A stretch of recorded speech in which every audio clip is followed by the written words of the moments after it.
Good morning, good afternoon, and good evening, beautiful people in South Africa and across the globe. I am Lindy Mkondo, and so honored to be connecting with you today. I am the facilitator for this session.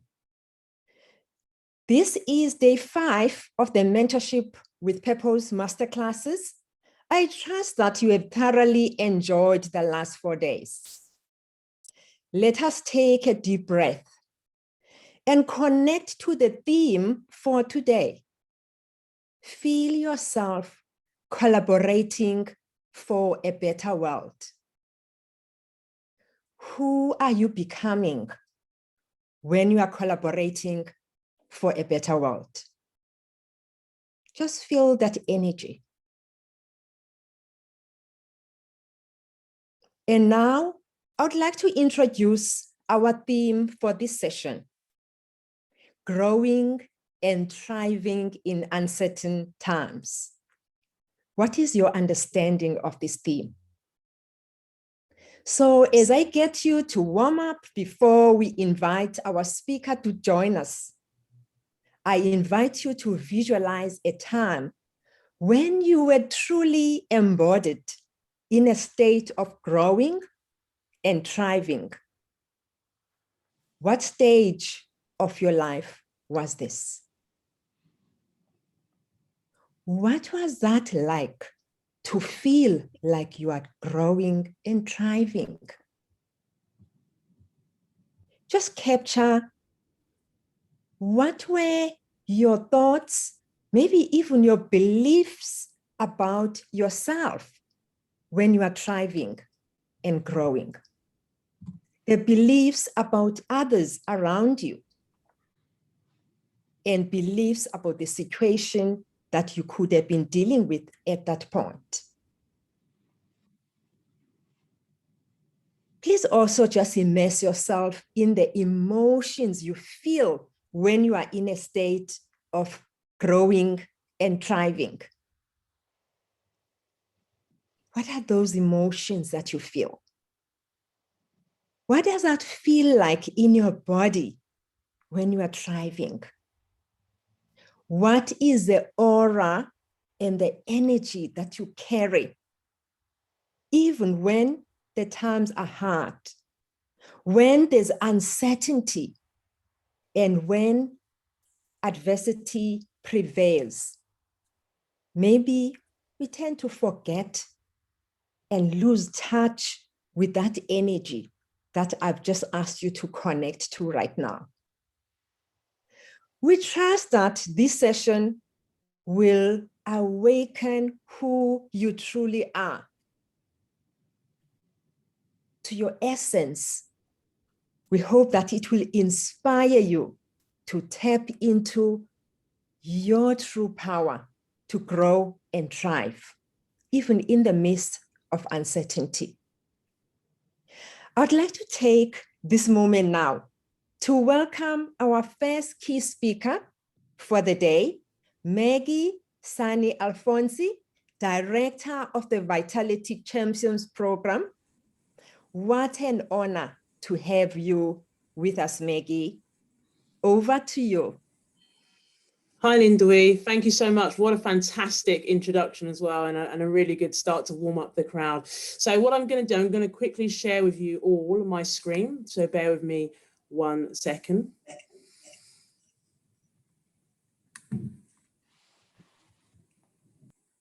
Give me 2 seconds, just get a bit, share my screen. Apologies, give me 2 seconds, I need to get it across. This is not. Linda, I just wanted to, sorry to check. I think I've got someone else's. I'm just get the screen up because it's not coming up properly. Take your time. It's coming. There we go.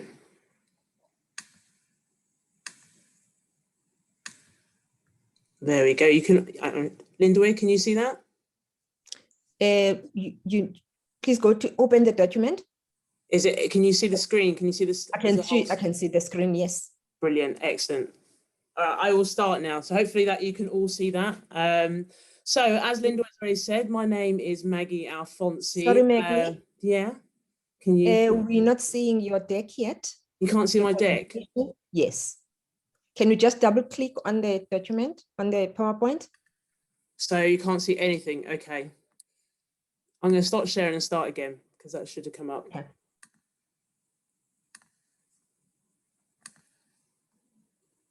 Can you see now?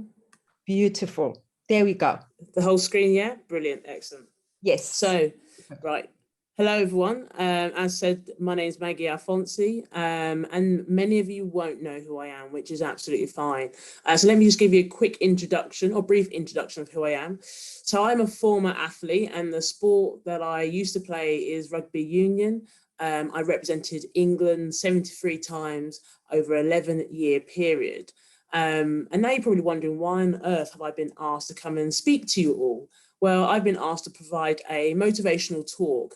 And I guess to follow along the lines of the theme about growing and thriving, I thought what would be really good would be to provide you a talk around how to create a winning mindset. And that's all about how you can be the best that you can be, but how you can get the best out of others.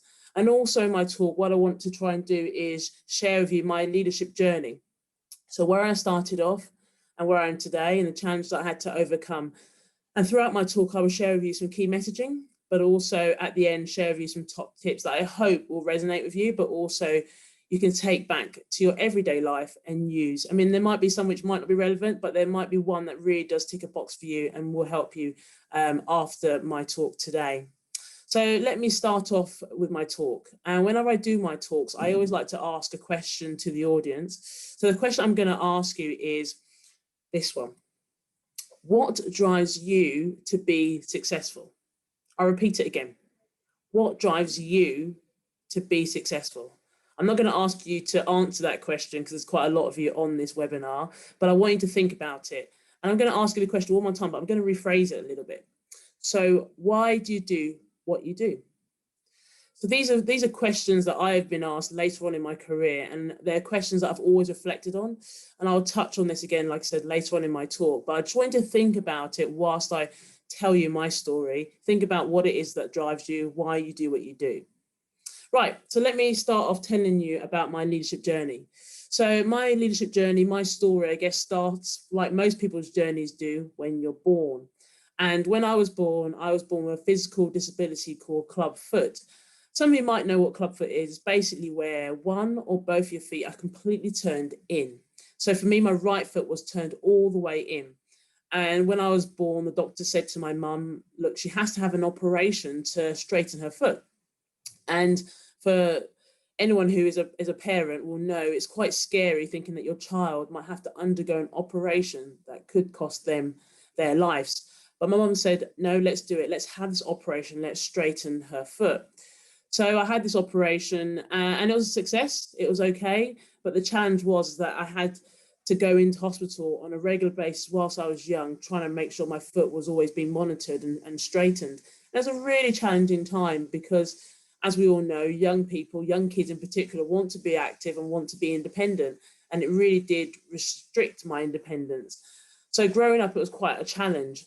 And I guess what made my upbringing even more challenging was that I grew up in North London, in England, on a sort of deprived council estate. So everyone who lived in this environment, this estate, lacked aspiration and lacked motivation. So I grew up single parent family, no brothers and sisters. My mum had to work really hard, had about two to three jobs where she basically worked pretty much every day to ensure that I had a very good upbringing. And I guess my attitude to life was quite negative. So if I think about what I was like when I was quite young well, over here we call it primary school. So at primary school, I was actually quite a good child. So at primary school, I would have been about 9, 10 years old. And I know you can't see the whole full screen of me, but actually, if you look at my height and size, I'm 5'3" in height, and I'm also 73 kg in weight.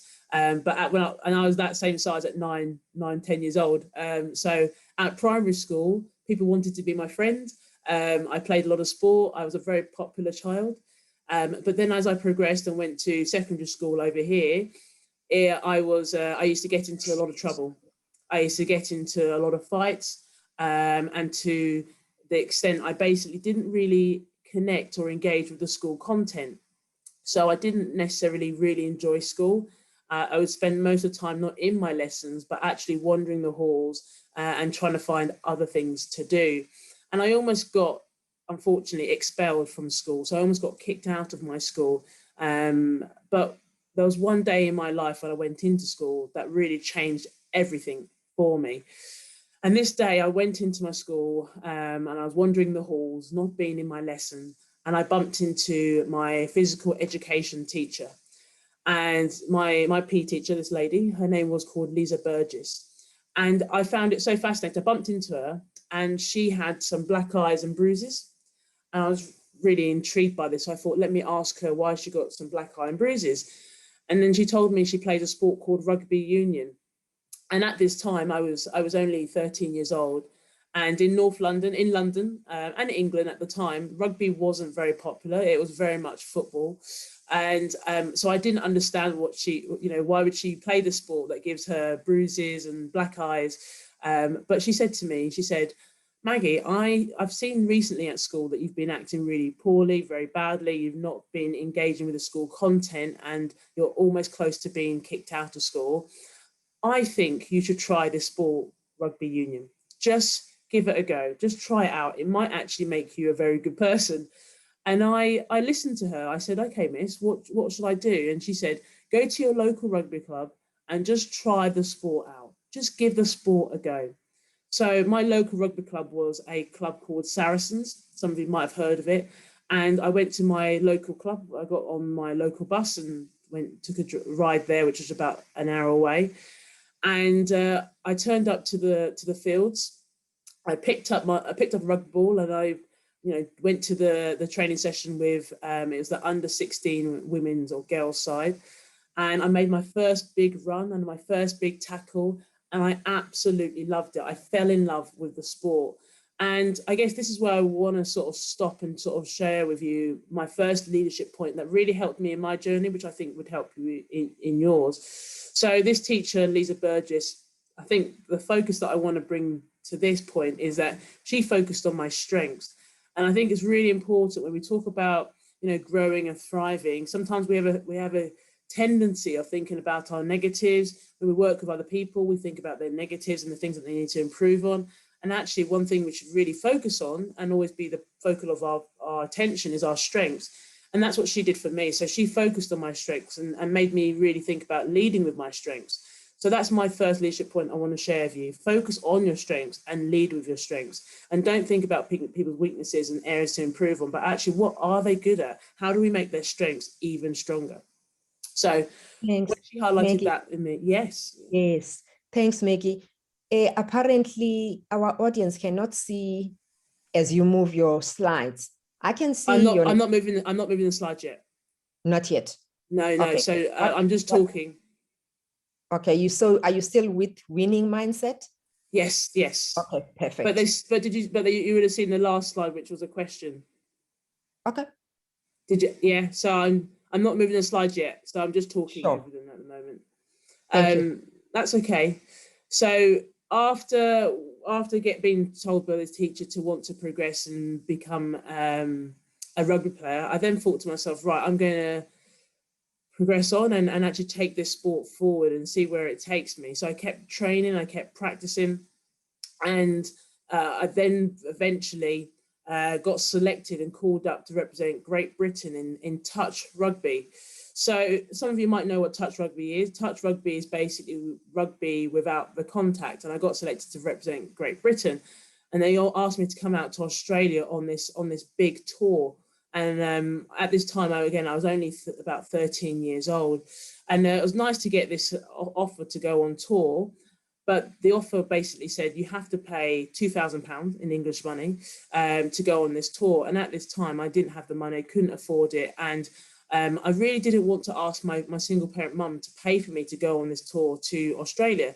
So I thought what I would do is I'd ask my teacher at school, my head of year, a lady called Miss Walker, because she's been very supportive. So that's what I did. I went into school and I asked Miss Walker, and I said, Miss Walker, I've been selected to represent Great Britain in touch rugby, and I've got to pay £2,000 to go to Australia on this tour. Will you be willing to pay for me? And this teacher, Miss Walker, said, no, which I wasn't surprised with, but it was a rather awkward conversation. And she said to me, Maggie, what I'm going to do for you instead is I'm going to give you a bucket. And I want you to take this bucket and I want you to go to every class and go to every assembly and stand up and tell them your story, what you want to achieve and where you want to go. And when you take this bucket, I want you to raise some money. And she said, whatever you raise, I will double that money. So at this age, around 13, 14 years old, you know, naturally speaking in front of your peers is quite scary. But I said, I want to achieve this, so I'm going to go and do it. So I went to every class, every assembly. I stood up, I told my story, I took my bucket, and I ended up raising £500 in English money. And my teacher doubled that money. And then the rest of my other teachers ended up doing some sponsored events. And I ended up making the £2,000 to go to Australia. And I went to Australia, I played in this tour, we didn't do very well, but what made me really appreciate, and this is my next leadership point I want to share with you, it's important to make sure that you empower the people around you. So this teacher, Miss Walker, what she did for me was, instead of giving me the money and saying, there you go to Australia, I know you'll do us proud, she instead basically said, I'm going to give you the tools to allow you to be successful, to allow you to realize your potential. And I think that's really important when we talk about, again, growing and thriving. You know, it's about empowering those around you, empower them to realize their potential, to be successful. So growing and thriving isn't just about you, it's about those around you and helping those to realize what they can achieve, and that obviously helping you too. So my next leadership point is empower those around you. Do not give them the answers almost. Help them achieve their success rather. So that's my second leadership point. Anyway, after going to Australia and then coming back and thinking, right, I really feel like I've got the potential to go further, I then decided to set my goals. And I thought, right, I'm going to set my first goal. And my first goal is I want to represent England in rugby union, 415s contact rugby. That's going to be my first goal. So I set out to try and achieve that. A few years passed by, about 5 years in total. And at the age of 19 years old, I got a phone call from the England head coach who told me that I'd been selected to represent England, which was amazing, you know, at the age of 19 years old to get that level of attention. And one of the things I want to share with you all is when we try and set out our goals and we try and achieve them, it's really important to remember the people who helped you along the way to get to that point. And for me, you know, I think about my teachers, Miss Burgess and also Miss Walker, who really made a big difference to allow me to get to where I want to be. So that was my first goal. And then once I achieved that first goal, I then thought to myself, right, I'm now going to set my second goal. And my second goal is I want people to know my name. I want people to know that I can achieve whatever I want to achieve, regardless of where your starting point is and regardless of the adversities that you've had to overcome. So that became my second goal. I wanted people to know my name. And I guess on the way to try and achieve this second goal, I went to my first Women's Rugby World Cup. So I represented England in 15s rugby. I got selected to go to a Rugby World Cup, and we all know what Rugby World Cups are like. It's, you know, the best teams out there competing to get that one big trophy. And my England team, we managed to make it to the final of a World Cup in 2006 out in Canada. And in the final, we played against New Zealand, they're a pretty good team, and we lost against them. And what was interesting, after losing this World Cup, I came home and I got a phone call to inform me that I had been nominated to be one of the best players in the world. So I was nominated by the International Rugby Board, and I was named International Rugby Player of the Year. So I was named the best female rugby player in the world in 2006, and in the men's rugby, a guy called Richie McCaw won it for the men. So we were the two best rugby players in the world. And I realized at that point that I'd achieved my second goal. People knew my name, knew that I'd come from, you know, this place in London, and that I can achieve whatever I want to achieve. So I achieved my second goal. That was brilliant.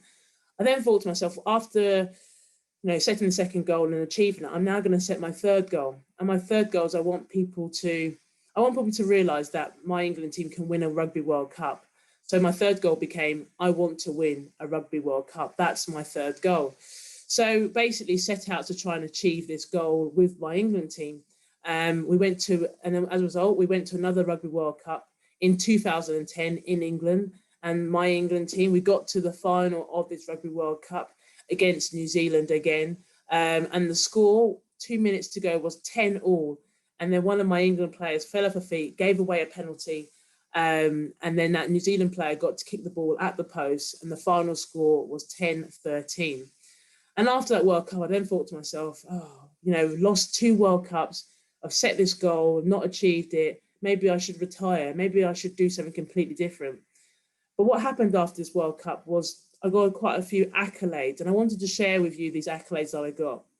So after the World Cup, I was named Sunday Times Sportswoman of the Year. So over here in England, it's basically a way of representing and acknowledging who are the best female athletes over in the United Kingdom. And I won the award. So I was considered to be one of the best female athletes in the United Kingdom in 2011. Also after getting that award, I was then asked to be an ambassador for the Men's Rugby World Cup. So in 2015, it was the Men's Rugby World Cup in England, and they had 4 ambassadors, 4 people who were the face of the tournament. And I wanted to show you the picture of the ambassadors. So hopefully you can all see the ambassadors. So on your right-hand side, I think it is, a guy called Lawrence Dallaglio, he played for England. And on the other left-hand side is a guy called Will Greenwood, he played for England. And then there's me in the middle. And the other ambassador who wasn't there is a guy called Johnny Wilkinson, who won the Rugby World Cup for England in 2003. So we were the ambassadors for the Men's Rugby World Cup. And I was the first female to ever be a face of any men's sporting event in the United Kingdom. And this is where I stop and tell you my next leadership point.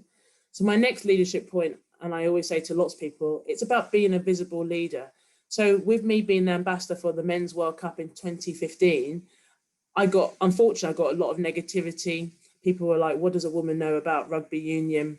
And actually, this is where I stand up and say, you know, the key to very good leadership, the key to thriving and growing is actually being visible and not letting negativity pull you down. So through being a visible leader, I actually inspired many other girls and women to want to take up the sport rugby union during this period. And after being an ambassador for the Men's World Cup, I also got an MBE from Princess Anne over in England. So I'll show you a quick image of me getting an MBE. So look, I show you all these accolades, and it's nice to get all these achievements after, you know, being part of 2 Rugby World Cups and not winning. But what I realised after getting an MBE was the fact that actually I'd set my third goal to win a Rugby World Cup with the England team, and we hadn't achieved that. So these accolades are nice, but they don't mean anything.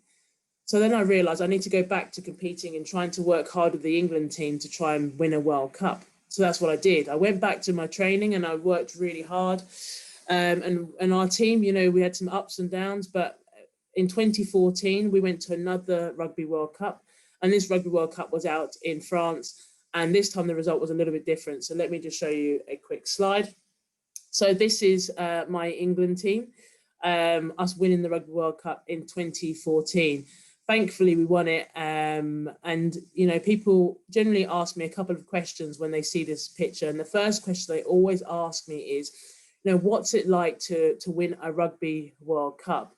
And I always say to people, you know, winning a Rugby World Cup or achieving your goal, for me, this was a major relief. It wasn't any words like being happy or ecstatic or over the moon or anything like that. Actually, it's just a major relief. It took 12 years to get to this point. You know, we failed, and then we finally succeeded. And this is something that this is my next leadership point. We all go through journeys. You know, yes, my journey is a rugby journey, but we all have our own leadership journey. We all have our own, you know, growing and thriving experience where actually there's times when you will fail, there's times when you will stumble over that hurdle, but actually it's about being resilient, it's about getting back up and actually learning from your experiences and becoming stronger as a result of that. And my England team, me as an individual, we failed, and then we finally got to that point of achievement. And this moment of picking this Rugby World Cup up actually only lasted 60 seconds. So it was a moment which we got the cup, and then all of a sudden, before you knew it, the stadium was empty and the moment was over. And these moments are what I call the priceless moments. You know, for many people, I can tell them that I've won a Rugby World Cup and it is absolutely meaningless. But for me, it's a priceless moment. And we all have our priceless moments. You know, some moments you might not share, but actually we're all working towards something that's really important to us that nobody can take away from you. So I guess my next leadership point is think about, what is your priceless moment? What do you want to work towards? When you work with other people, what is their priceless moment? And it's important to really value that. Don't devalue people's moment of achieving that success, because we all have something we're striving for. Anyway, the second question people ask me usually is, what did your team do to win a World Cup? Because you lost one in 2006 when you went to a first World Cup. You lost another one when you went to another World Cup in 2010. But in 2014, you won this World Cup. What did your team do differently? And I always tell people, we learnt each other's whys. So I'll repeat that again. We learnt each other's whys. So before this Rugby World Cup final, our sports psychologist told us to go to our rooms and record ourselves asking a question, but then answer it. And the question she asked us was, what she asked us to answer was, why do you want to win a World Cup?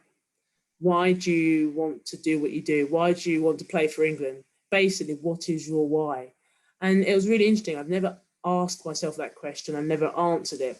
And I realized, you know, my actual why is, the reason why I want to win a Rugby World Cup is because I want to make my single parent mum proud.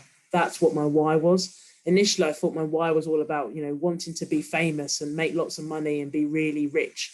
And actually, my why was a bit more smaller and simpler. It was all about my mum and making her proud. And then when we recorded us asking the question and answering it, we played it back to everyone in the team. And I realized that everyone in this team had different whys, different reasons to why they wanted to win a World Cup. So I will show you this. There's a lady in the middle who has no hair, and she's got a condition called alopecia, where you lose all your hair and generally doesn't grow back. And her why was that she wanted to show people, regardless of this condition, that she could be successful. So that's why she wanted to win the World Cup, to really bring the condition to life. There's another lady in this picture. I can't see her at the moment, but she unfortunately, before this World Cup, her granddad passed away literally a month beforehand, and she hadn't seen him for the last 2 years because he lives in New Zealand.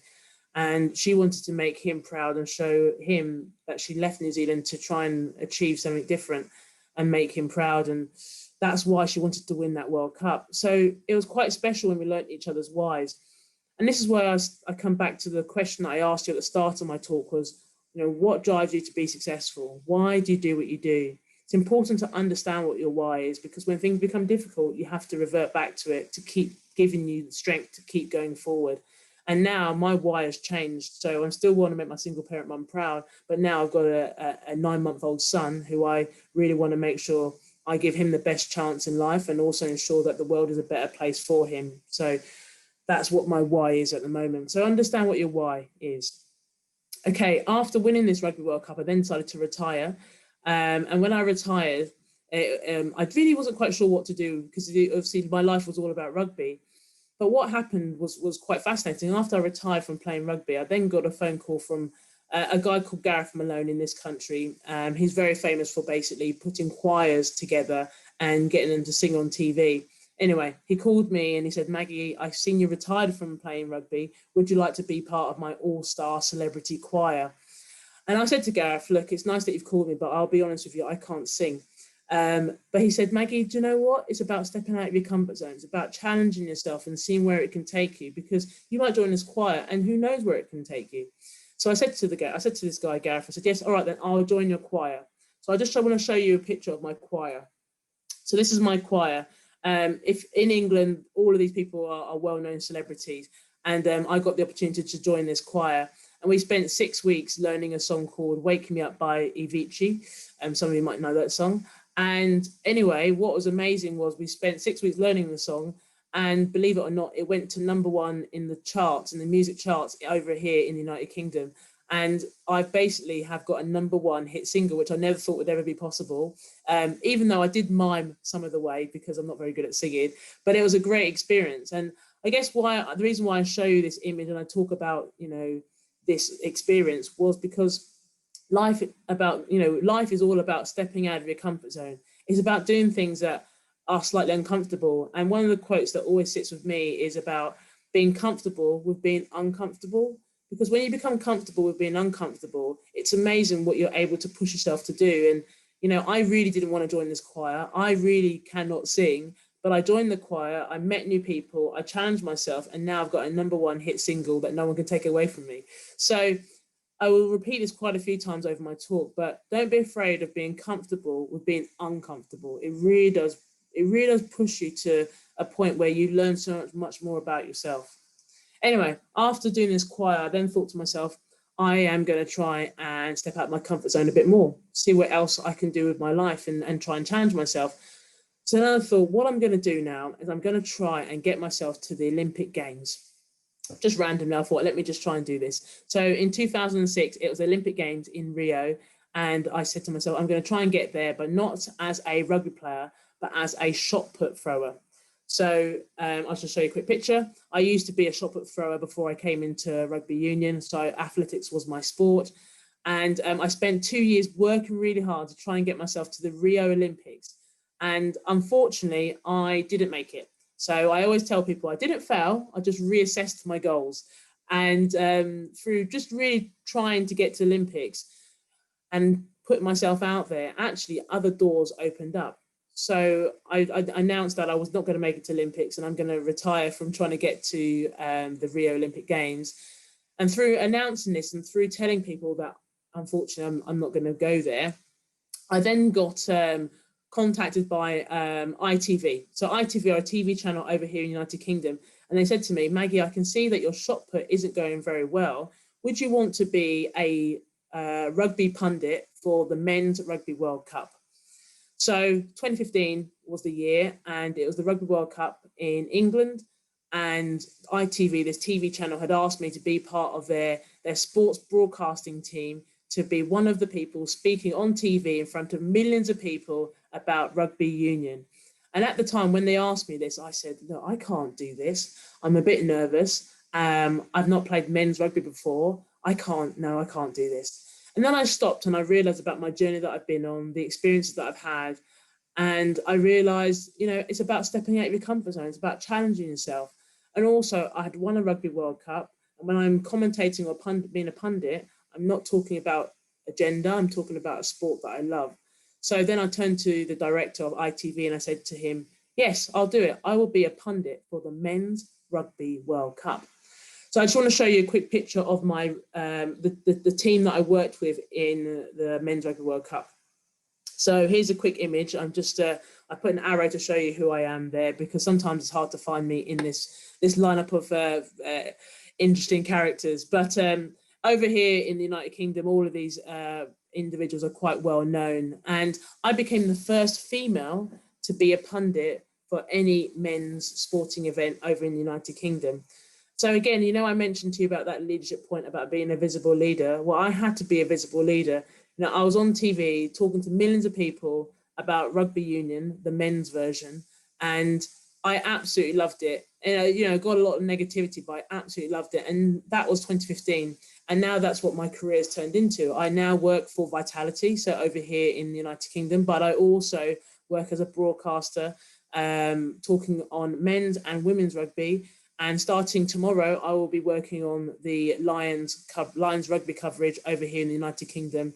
And I will be one of the only females being a pundit in the studio.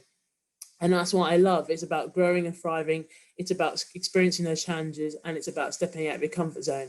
But I can't lie, it's never easy. And unfortunately, you get a lot of negativity. And I did the Six Nations most recently, so it's the European competition over here. And I got a lot of social media abuse. Unfortunately, in sport, you get a lot of that. And I wanted to share with you some of the comments that I got. So here's some of the comments that I got. So someone said, I, for one, will not be silenced. You women are very keen on your precious safe spaces. So let us have ours. You may be an eminent ex-player, but you haven't played men's pro rugby. Everyone knows you're only on TV to fulfill BBC box ticking quotas. So as you can see, this person's not very good at spelling. So I'll show you another one. No one cares about women's rugby. You got the job because you tick the boxes, the right boxes. Women commentators are boring. So unfortunately, this is some of the negative social media abuse that myself and many other women in the world of sport sometimes get. But what I always make sure is that actually nothing is going to stop me. And again, we talk about growing and thriving, and it's about not letting those who have negativity pull you down. It's about making sure that you're stronger, you believe in yourself, and you can be that visible leader, because it's about inspiring others to want to be similar to you or exceed what you've achieved as well. Anyway, so I guess my next bit I want to sort of just kind of move on to is actually throughout my career, the two things that I've struggled with, and I imagine some of you may have experienced, is the first thing that I've always struggled with is pressure. I've always felt sometimes that, you have to do something, you have to deliver a job, or you want to be the best that you can be. But sometimes the pressure, it can be almost too much a heavy weight on your shoulders. And I spoke to a counsellor about this, and actually what she did, she said to me, she said, Maggie, I'm going to show you a quote, and I want you to listen and read this quote. So I'm going to show you the quote that she showed me. So the quote she showed me was, pressure is a privilege, embrace it. And I said to her, I said, what do you mean by this quote? And she said, this quote was said by a lady called Billie Jean King, who's a famous tennis player for the United Kingdom, for the United States, sorry. And she said, this quote is all about reframing the word pressure. So normally when we think about pressure, we see it negatively. So we think, oh, it's a pressure on our shoulders, it's weighing me down. It's not letting me be the best that I can be. And she said, actually, you should see pressure as being quite positive. Turn it around. So if you've got pressure, it's because people think that you're very good. People think that you can achieve more. People think that you're capable of delivering. So pressure actually should be really good, because if you've got pressure, it means that people actually care. Where if you haven't got pressure, people aren't too bothered about what you can do. So see pressure as a privilege and then embrace it. And I now really try and take that on. So whenever I work, I feel the pressure, but then actually go, I feel really privileged to have this pressure, and I really want to embrace it. I'm going to thrive with it. So now I look forward to having a bit of pressure, because I don't know about you guys, but when I have pressure, it actually brings out the best in me. It makes me really want to focus on what I need to improve on and be the best that I can be. So reframe the word pressure. Don't see it as negative.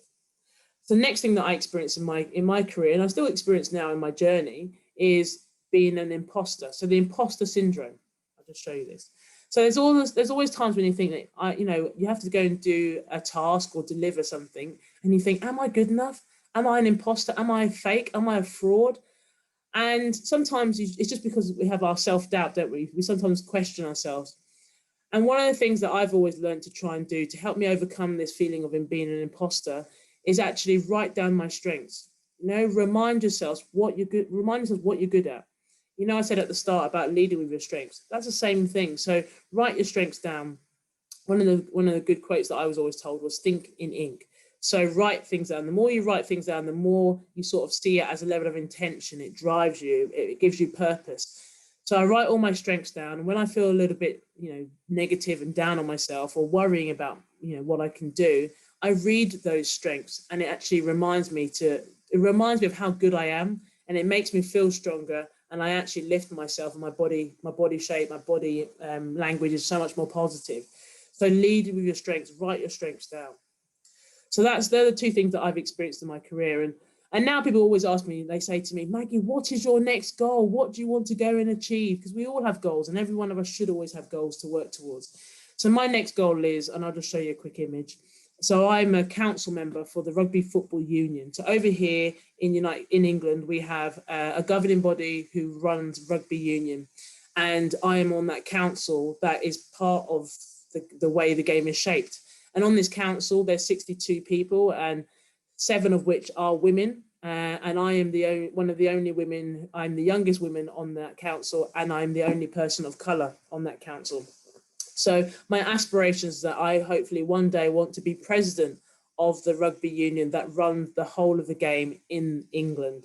And if I do that, I will be, one of the first for many reasons. And it's about, for me, being that visible leader. It's about ensuring that we develop our diversity and inclusion within our country and in our sport, and actually inspiring many others to hopefully make it high up in the game. So that's my next goal. That's what I'm working towards.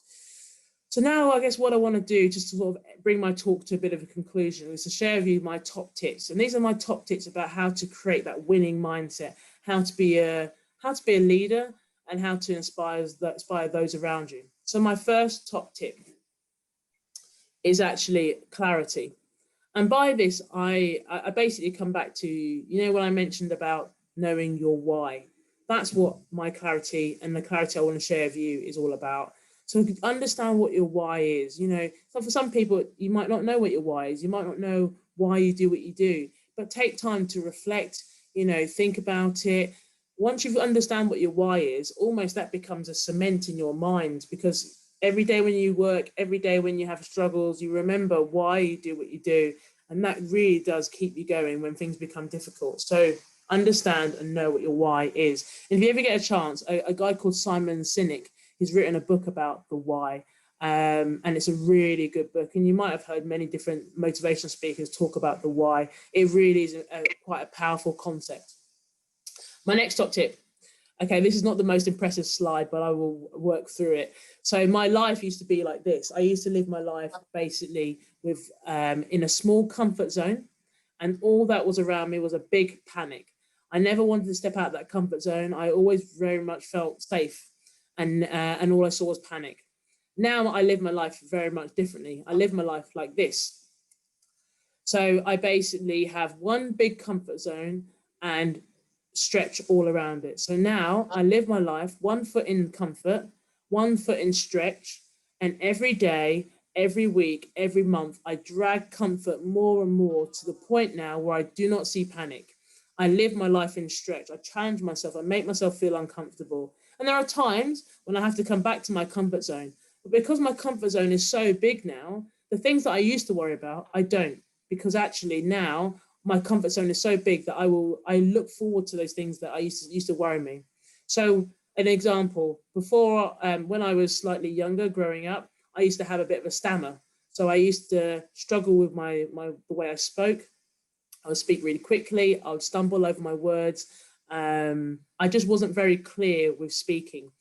And now my life is a public speaker. I work in public speaking and I work on the TV.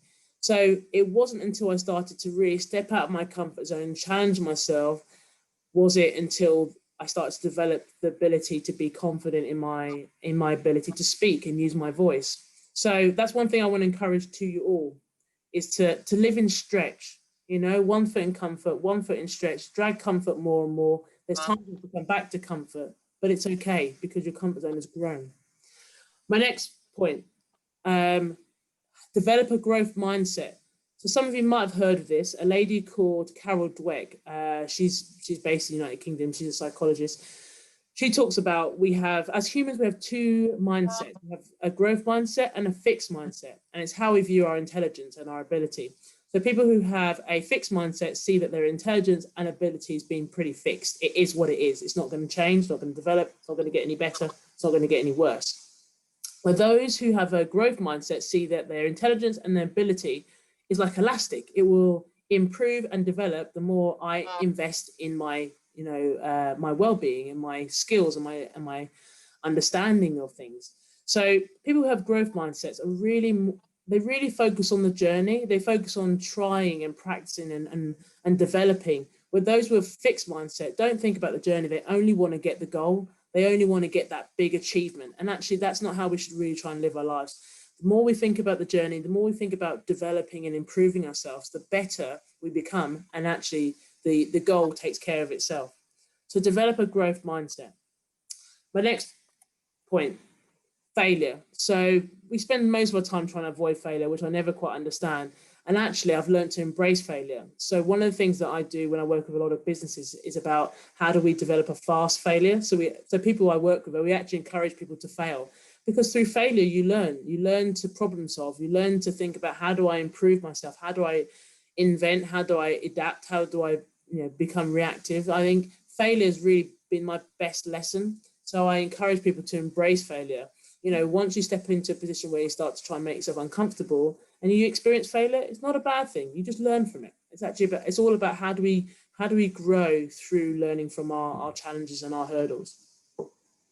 My next point I want to share with you is celebrate. So this is all about celebrating your successes. I mean, for many of us, we like we said, we set our goals and we work towards trying to achieve our goals, but at no point do we stop, turn around and look back at what we have accomplished. And that's really important. Spend time to stop every now and again, just reflect and think about the milestones that you've achieved along the way to get where you are today. So celebrate those successes.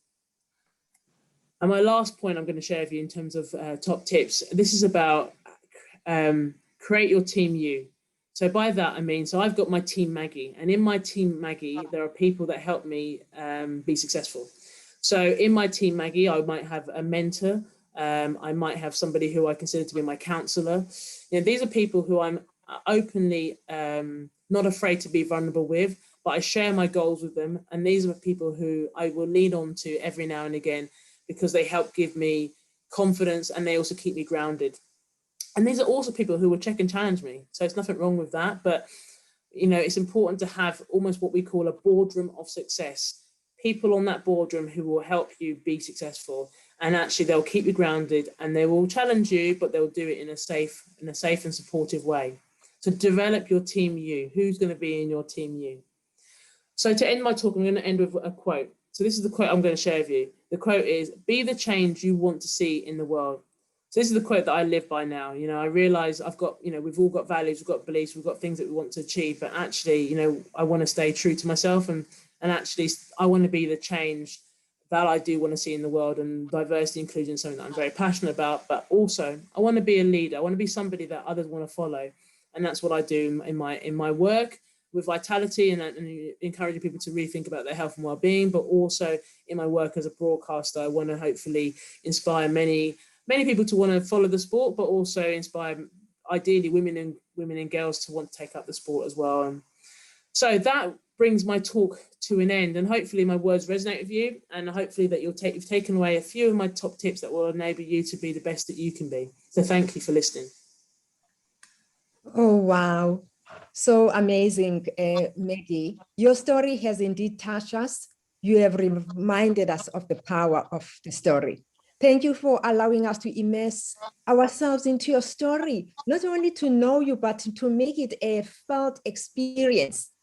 And I'm sure all of our listeners now understand what it is to thrive.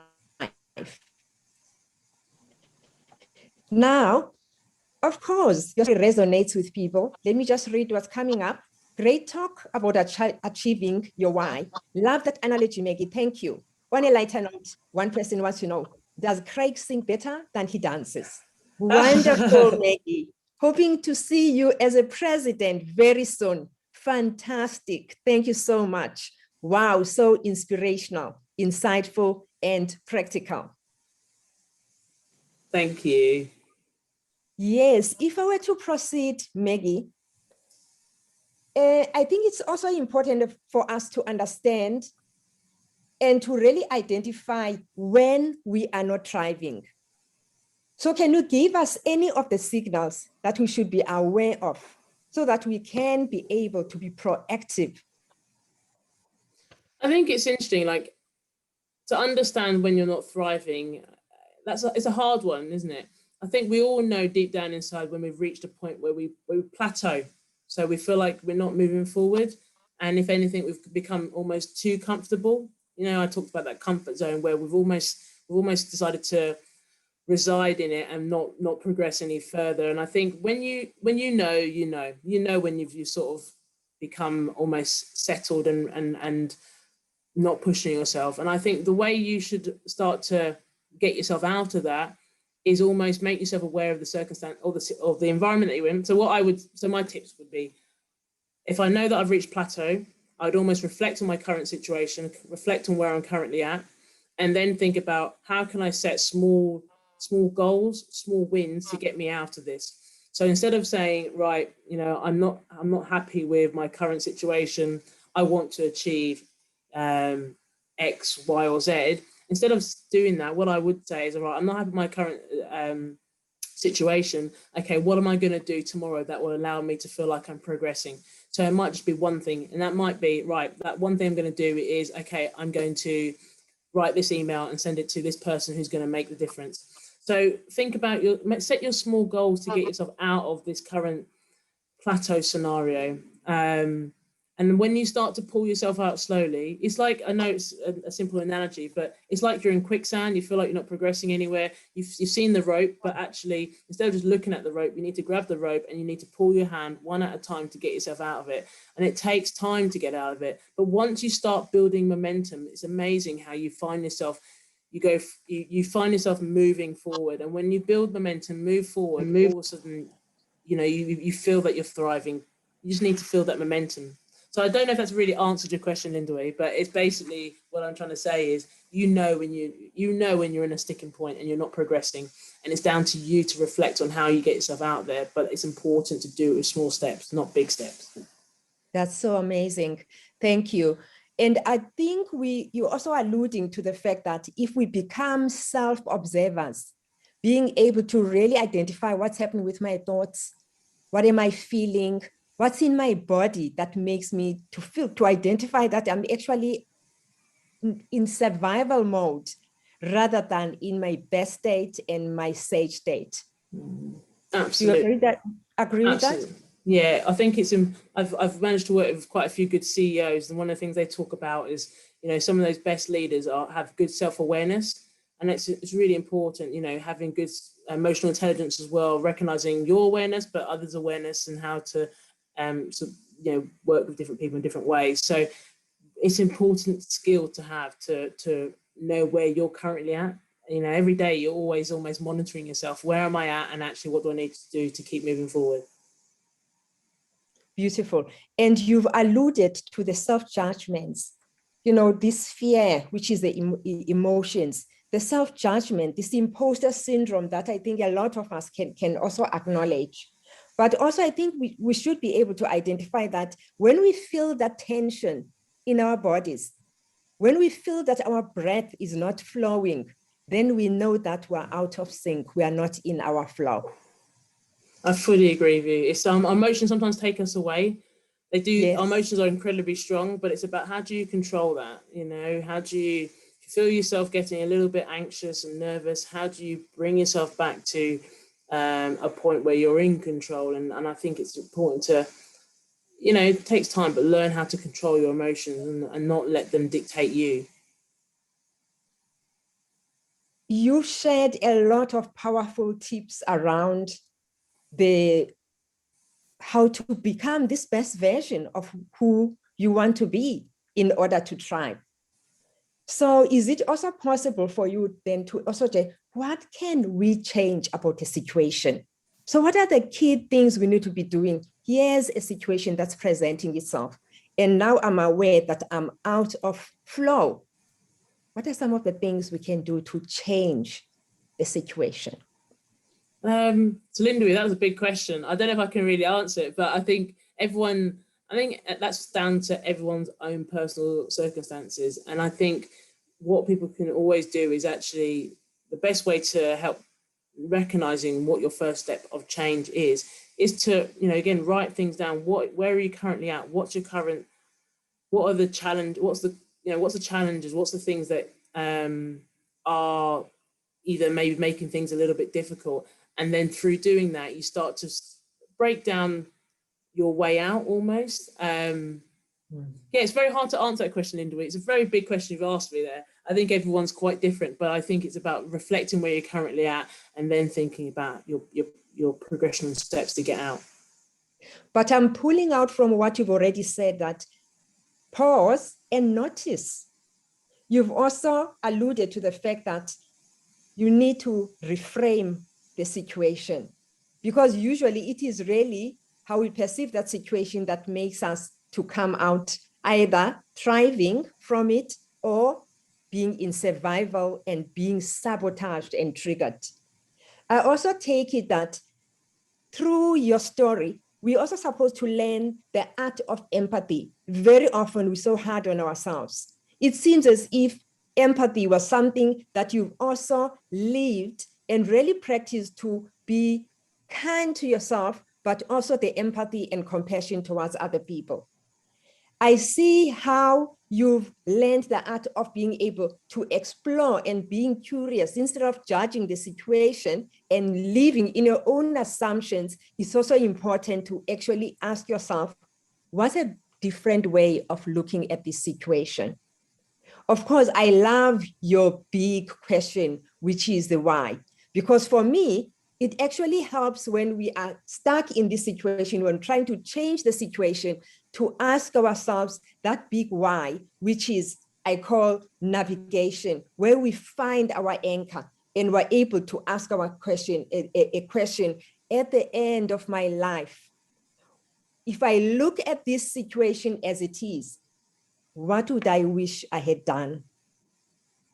So those are some of the things I've taken Absolutely. from what you said. Oh, Yeah. I'm glad, Linda, you listened. And thank you so much for listening to her talk, and thank you to everyone else as well. Beautiful. So as we wrap up, I want you to go back to your why, your big why. And I think for me, that really comes to the fact that to thrive versus to be sabotaged and to be just in survival mode, because we know that survival mode, what it does, it actually makes us to live in fear, in anxiety. But to be in this thriving mode, it's when we are pulled by love, emotions of joy, of gratitude. So for you, Maggie, when you make these talks, something in me makes me feel like there's a big why for you, why it is important to thrive, to grow, and to teach these lessons. What's your big why? Oh, my big why. My why Yes. is it's about making my son proud, and that's what I continue to strive to do. So I'm very driven by that. And Linda, I'm going to say goodbye now because I've got to depart. But I just want to say thank you to you and thank you to everyone, and I really hope that they've taken a lot from this talk. So thank you, everyone. And last one. Oh, sorry, the question has gone. Thank you so much. You. We're deeply, deeply honored. Thank you. Take care. Thank you, Bye, Maggie. everyone. Bye. Right. We're now going to go into a poll so that we can assess our learning. So please take 2 minutes and answer these questions. Really appreciate.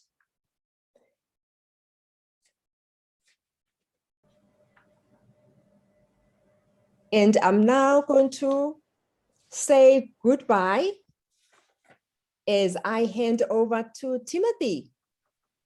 Timothy, over to you in a few minutes when our audience completes our poll. Thank you so much, Lindy Way. What a wonderful job you've done. Thank you, Timothy. One of the big takeaways from your session is living in stretch. You know, this conversation you just undertook was fascinating. It was inspiring, and we want to celebrate you for your wonderful facilitation throughout this entire week. You've done a really wonderful job. We're going to give you a round of applause before you go. Can we do that? Can we give you a round of applause? Thank you. Thank you. And I want you to give yourself a hug because this has been a tough time, right? It's been challenging with this new lockdown. So give yourself a hug and thank you very much. Before we engage. Thank you, Timothy. Thank you. All the best. Before we bring Ryan and Anton on, as you guys know, I have my own, for those who have been following this week, I have my own personal polls that I'd like to get you to answer on your own, wherever you are, whichever room you're in, wherever you're listening. And that poll is, what are you grateful for? And if you just listened to this presentation, I'd like for you to write down one thing that you are grateful for that occurred in this previous presentation. I'm grateful for the idea of living in stretch and striving through uncertain times is a very real challenge that we all face. As you're taking this break, hopefully you are also hydrating yourself. Please drink plenty of water. It helps your brain make connections faster. It helps ensure that you're able to absorb information, that you're able to make new connections in the brain. We call this neuroplasticity, the ability for the brain to rewire itself for new information. And as we go into the session in a moment about the power of collaborations, I want you to be thinking about just how collaboration has played a part in your life. If you look at the Latin origins of the word collaborate, the origins of the word means labore, which means together. And I want you to be thinking about, who do you want to do work together? Who do you want to share values? Who you want to complement in your journey? So we will be going into this final session in just a moment. I'm going to give you about 45 seconds to get in gear. I'd like for you to get some note paper, because I would like for you to map this last session. I'd like for you to think about who are potential collaborative partners. I know that if it was not for the Star newspaper, when I moved to South Africa, I would not be where I am. Mr. Theo Garin and I partnered to share human relations and thought leadership work that has helped me in my career. Destiny Magazine, Indalo Media, so many extraordinary partners. This partnership, this mentorship partnership, is a partnership that will reveal a lot. The partners that we've engaged, all the facilitators, this is a collaboration on so many levels. So I'm going to bring on our two masterclass panelists, Mr. Ryan Noach and Mr. Anton Ossip. If you could please put your cameras on so we can greet. Gentlemen, good morning. How are you guys? Morning, Timothy. All good, good, and thanks for having us. Thank you so much. So the most extraordinary thing about this conversation, I think it's our first time having two CEOs. So as we close out, we thought we would close out with a bang. Anton, you studied at Wits, you're an actuarial scientist, but what I found interesting about your bio is that the work you're doing with disadvantaged young people to get into the actuarial space is really, really inspiring. And I want to say thank you for that. I want to say thank you for, I mentioned, I think it was yesterday, that I spoke at the actuarial science group at the UCT a couple years ago, and just how much need there is to inspire young people, particularly young women, for example, from disadvantaged backgrounds to become actuarial scientists. So thank you for that. Sure. And Thanks. also, you love, as we go into this, apparently you're a fan of South African music. Do you have a favorite artist that you're listening to at the moment? I'm a big fan of Prime Circle, but I love many South African artists. Okay. Prime Circle in particular is my favorite. Awesome. Thank you so much. And you are the CEO of Discovery Insure. And over at Discovery Health, we have Ryan Noach. Ryan, you also studied at Wits. You guys weren't there at the same time, were you? Probably were. Well, we were, but you know, medical school is a different campus to the main campus at Wits. So us medical students at the time felt quite isolated and alone and separated from the rest of the campus activity. Ryan let us use their library occasionally when we were studying at night. So that's maybe I bumped into him in the corridors there. Okay. And Ryan, do you have a favorite South African musician? I do actually. I love the Parlotones as a band. Sorry for not choosing a musician. And I followed the Parlotones throughout their kind of careers. Now they're globally relevant. Well, we want to also celebrate your work and all the stuff you've done. You studied medicine. You guys come from vastly different backgrounds. And I think that is the tone we want to set, is that people from vastly different backgrounds with different perspectives and different goals can come together and collaborate to achieve extraordinary results. And throughout this conversation, we will look specifically at a couple of the cases that you guys have worked on, from the vaccine rollout to how you are addressing some challenges such as potholes and driving safely, the school program you've worked on. So we're gonna have a lot of fun. I want you guys to sit back. Please send in your questions and let's dig in. I'd like to start with you, Anton. I want to know, has mentorship played a role in your life? Yes, Timothy, it absolutely has. So kind of throughout my career, I've had a mentor of sorts, you know, whether it's kind of on a formal mentorship basis or informal, you know, whether it's kind of a group of kind of like-minded people that you can kind of share a challenge with, share a problem with in a kind of confidential way, and just, you know, bounce something off, because, you know, leadership is lonely. You know, you kind of, you know, you're by yourself, you need to make some tough decisions. You can't always share it with, you know, people that you work around, you know, with you on a day-to-day basis. Sometimes you need an outside perspective to, you know, who's not kind of close to the detail, to kind of just, you know, help you ensure that the direction you're taking is been well thought through, and you've asked the right sort of questions. So, you know, right from my career, when I had my first management job, I've always found the power of mentorship incredibly useful, and I think equally important to be a mentor to someone else. Hugely rewarding. Yeah, I've got several mentors now, and I want to stress that it's not a weakness to reach out to find a mentor. And I think you would agree with that, right? It's a strength. Absolutely. I think kind of realizing you don't know everything. You know, there's always different perspectives, and just to kind of go through those different perspectives, and then you may make the decision you're going to make all along, but you've at least know that you thought through everything. So it's an absolute strength, I think, not a weakness. Ryan, is there a mentor you've had at some point in your life you'd like to thank, that you'd like to bring up? I didn't prompt you for this question, but, you know, you're the type of person I know you think on your feet. So is there anyone you would like to just sort of thank right now for helping mentor you? Yeah, you know, I'd actually prefer not to mention names, because, and I'll tell you why. It's a very considered answer, and that is that I think that you need multiple mentors. I think, you know, you get different things from different people. And, you know, your role as a leader becomes, how do you assimilate the strengths of various mentors, advisors, supporters, to ultimately come up with your own style, your own view, and to help you navigate those very difficult decisions.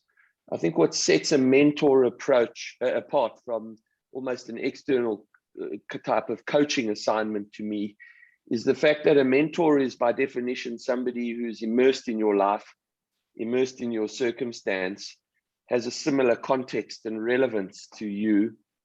And therefore, you know, having multiple of those and then assimilating the strengths and the nuggets of gold that come from each, I think is the most powerful thing to do. So singling out one person would be unfair. That's a beautiful point. When you decide, when someone approaches you, Ryan, and says, I want you to mentor me, if you have time, how do you decide whether or not you're going to say yes to that specific person? What do they need to bring to the table? Yeah, I think the one thing about mentorship that's very clear is that it's a two-street process. It takes both parties to be equally committed and engaged.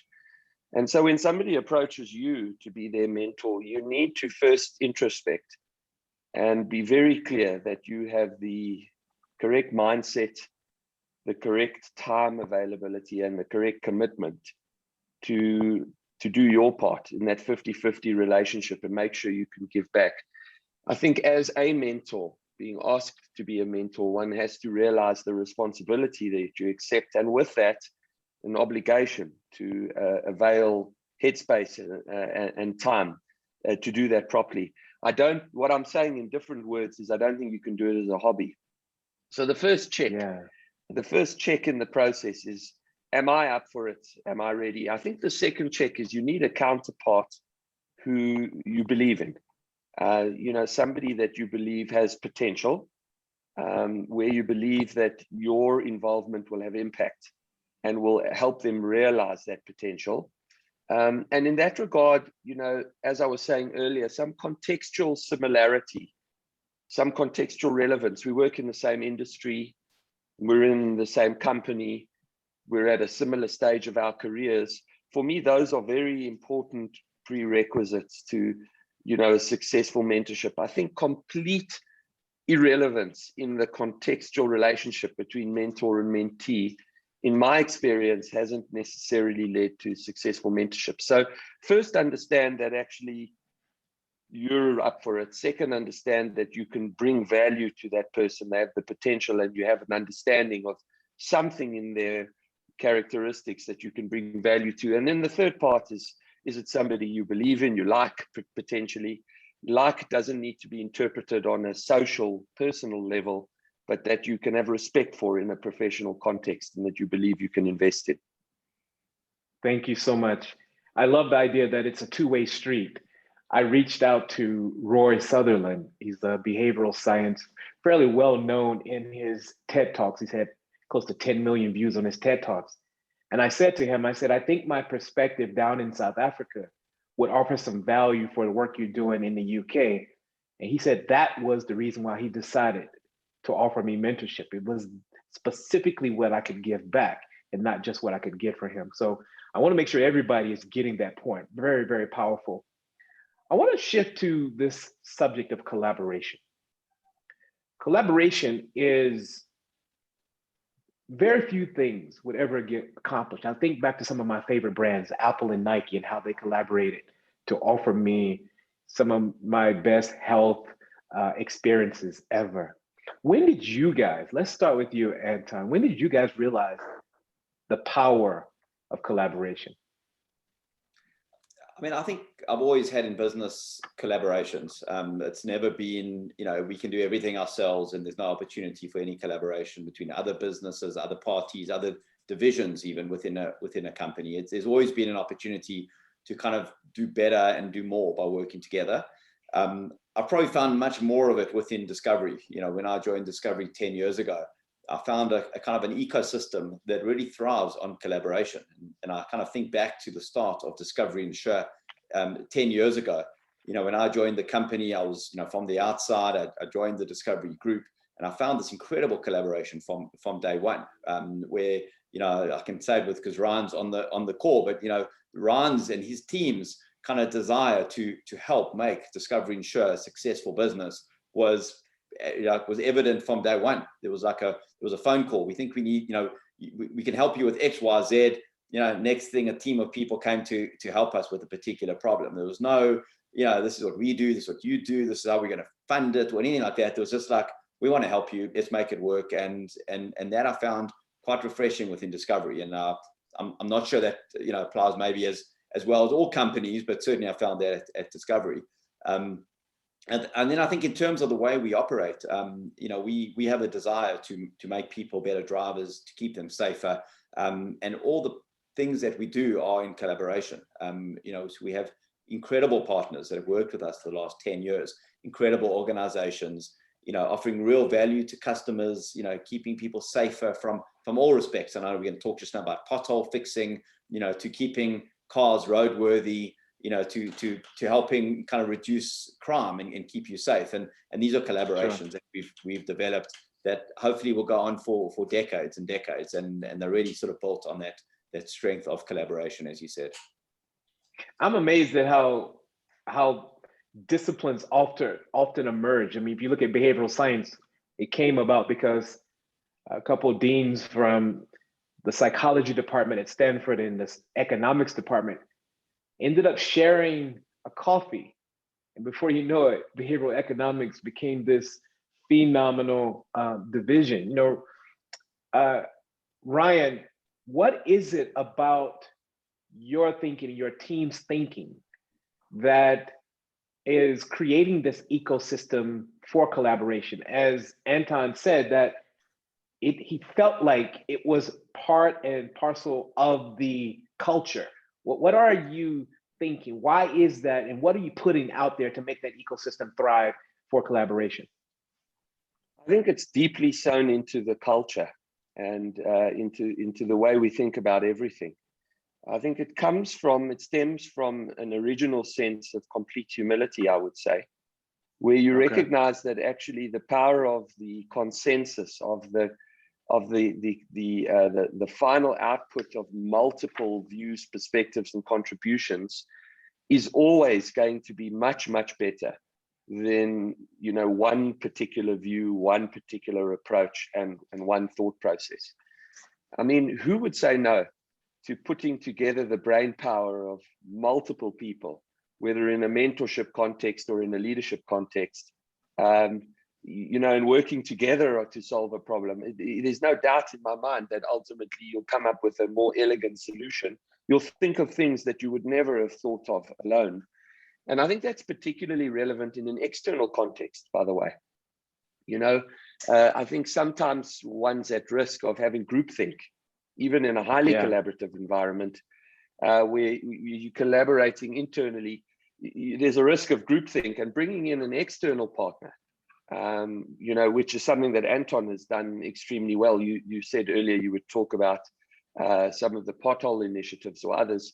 When you bring in an external partner, while you perhaps give up something, what you gain, I think, is immeasurably valuable in having multiple perspectives and multiple different approaches towards something. So the power of collaboration, in my view, is underrated. And then as I've matured as a leader, my own approach is to take less and less decisions unilaterally, or try and solve problems less and less unilaterally, and to much rather work in larger collaborative teams, both internally and externally. Eventually, even though sometimes the process sometimes feels a bit longer, you definitely come up with better solutions. What do you do when you come up against resistance, though? Maybe you have the vision, your team has the vision in your department, but maybe another potential collaborator doesn't see the vision. What is your thinking process? Yeah, I welcome that. I mean, that naysayer view, or as the traditional thinking goes, having a person who's part of the red team in every room, who's coming up with a dissenting view almost by design. Those are very powerful peoples in the team, because what it does allow you to do is to challenge thought, to challenge directionality, so that we don't move, you know, as a herd, as a group in a particular direction because of momentum. And I think some of the best innovations probably emerge that way, having that challenge. It also leads us to a facet of the culture around diversity. Having people from very diverse backgrounds and very diverse environments leads to a set of diverse views and different frames of reference. And by the way, in any product process or any service process, you end up with a much more robust product or service that's open and applicable to a more inclusive environment. Awesome. Okay, let's jump into a couple of case studies. Anton, let's hear a little bit about, you know, take us back to the inception, you know, what you guys were thinking when you came up with the pothole project. Tell us a little bit about the project, the background, and how collaboration played a role. Sure. So, I mean, it's been something that's been sort of, you know, top of mind for us for a number of years. You know, as we've seen that the damage of roads that aren't in good condition can do to vehicles, can do to life, you know, can injure people. You know, we've all heard the cases of big accidents being caused by, you know, by breakages in roads and potholes in roads. You know, people cycling and the accidents caused by that. And it kind of close to our heart is, what can we do to prevent, you know, the incident taking place? We're not a traditional kind of insurance company that, you know, thinks about, you know, collecting premiums and worrying about the claim after the claim. You know, for us, it's about what can we do to prevent it. And we've done that right across the board. I mean, at the core of our business is, how do we make you a better driver so that you don't have an accident? So, so very much, you know, that's our shared value model. How do we share that value with you, you know, to prevent you doing something from a behavioral perspective that can be changed?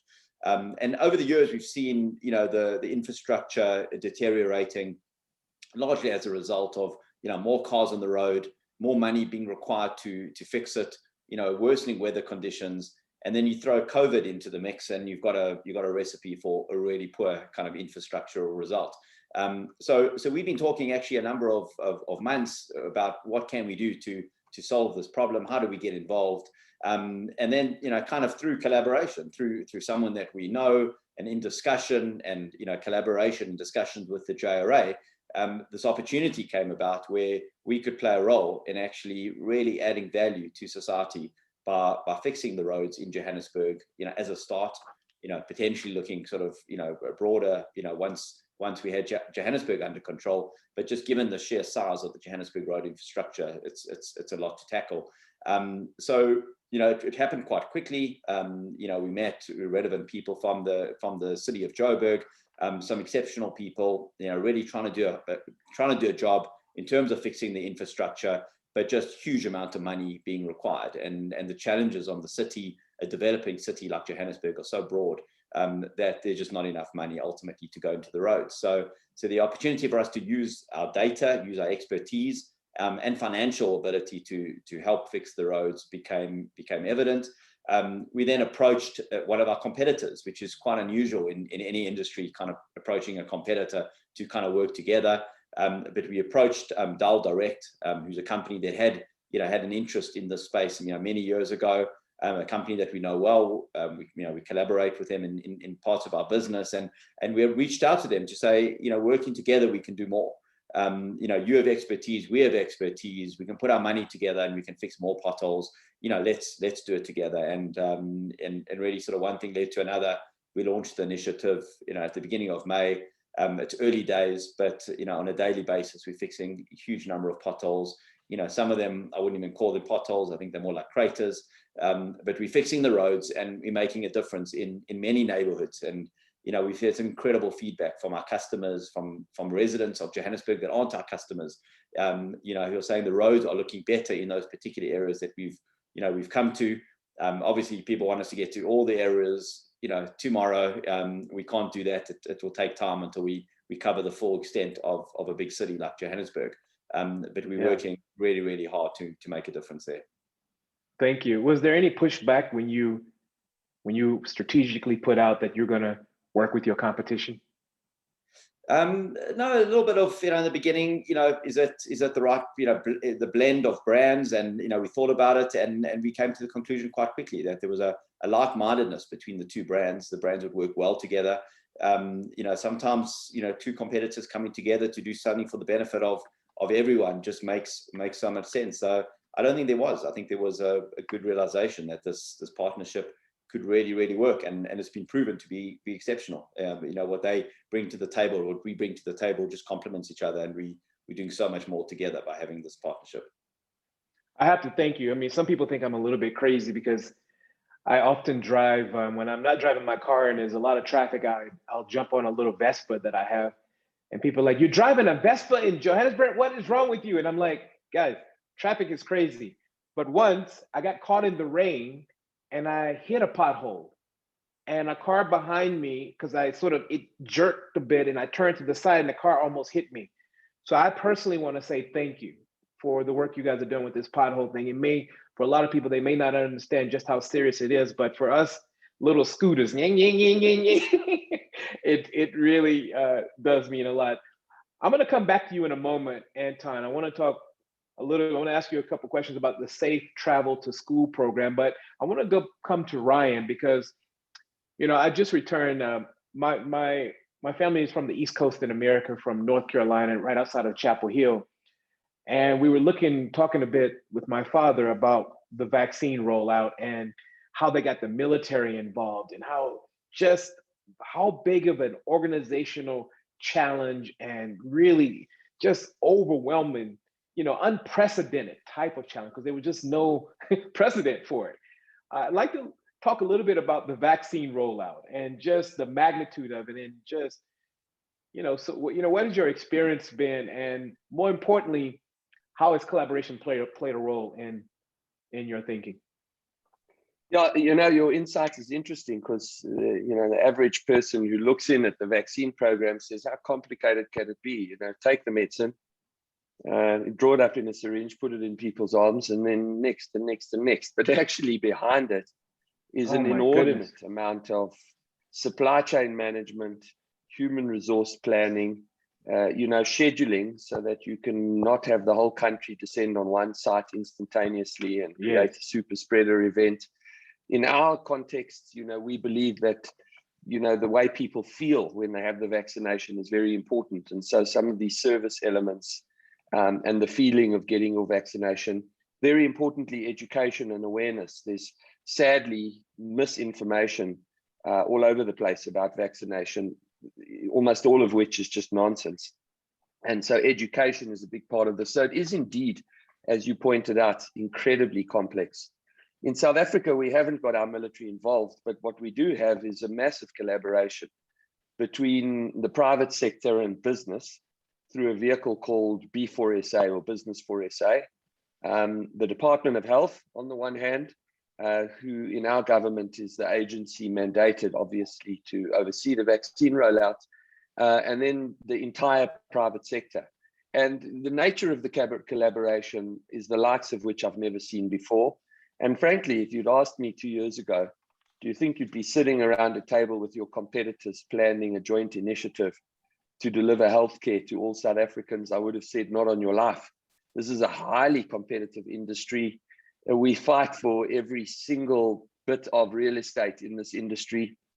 You know, and no ways. But here we sit today doing visits to competitors' vaccination sites, them doing visits to ours, sharing data and information, speaking daily with and interacting daily with the Department of Health, and working hard to ensure that we run a program that's for the benefit of all South Africans nationally across the country in a highly collaborative mode.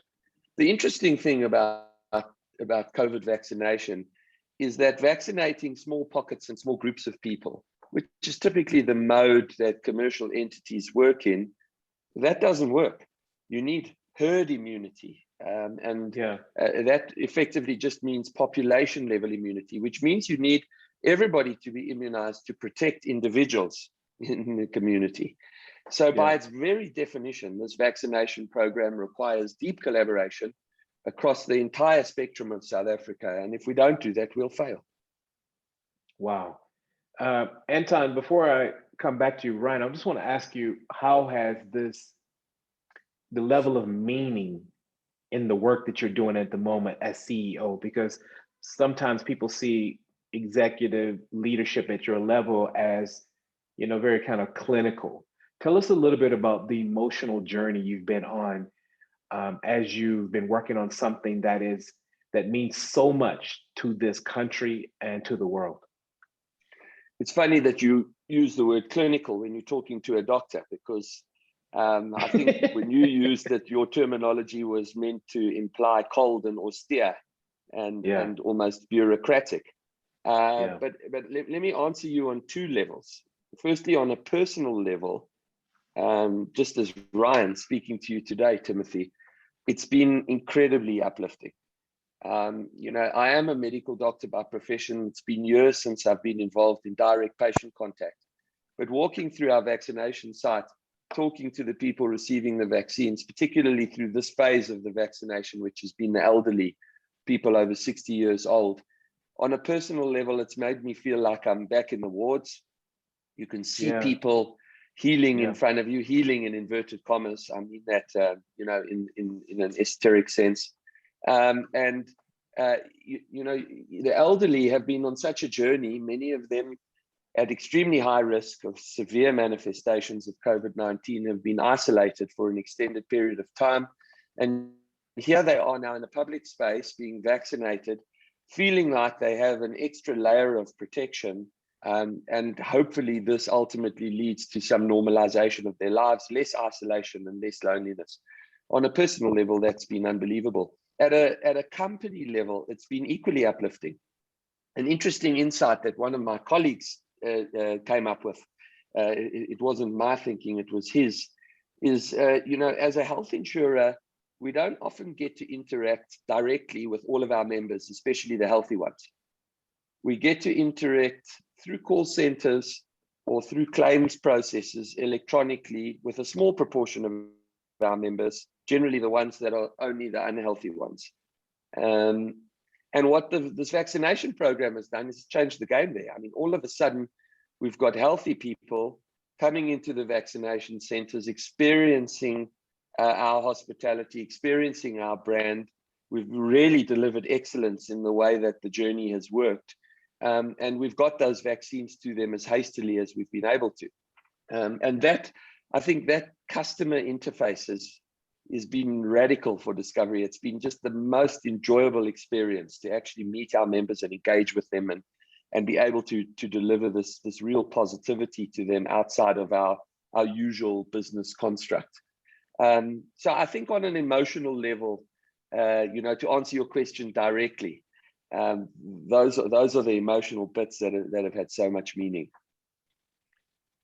Just the last point on this emotional thing, and I spend a lot of time with leaders, and I know oftentimes that, leaders are just seen as like, you guys are going to be fine.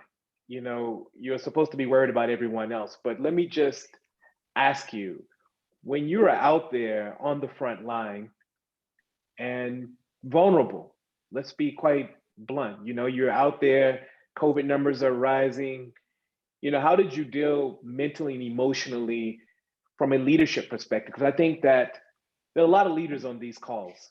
As we go through these conversations, these are personal conversations. How did you deal with the vulnerability? How did you share amongst your family to keep them feeling confident and feeling safe?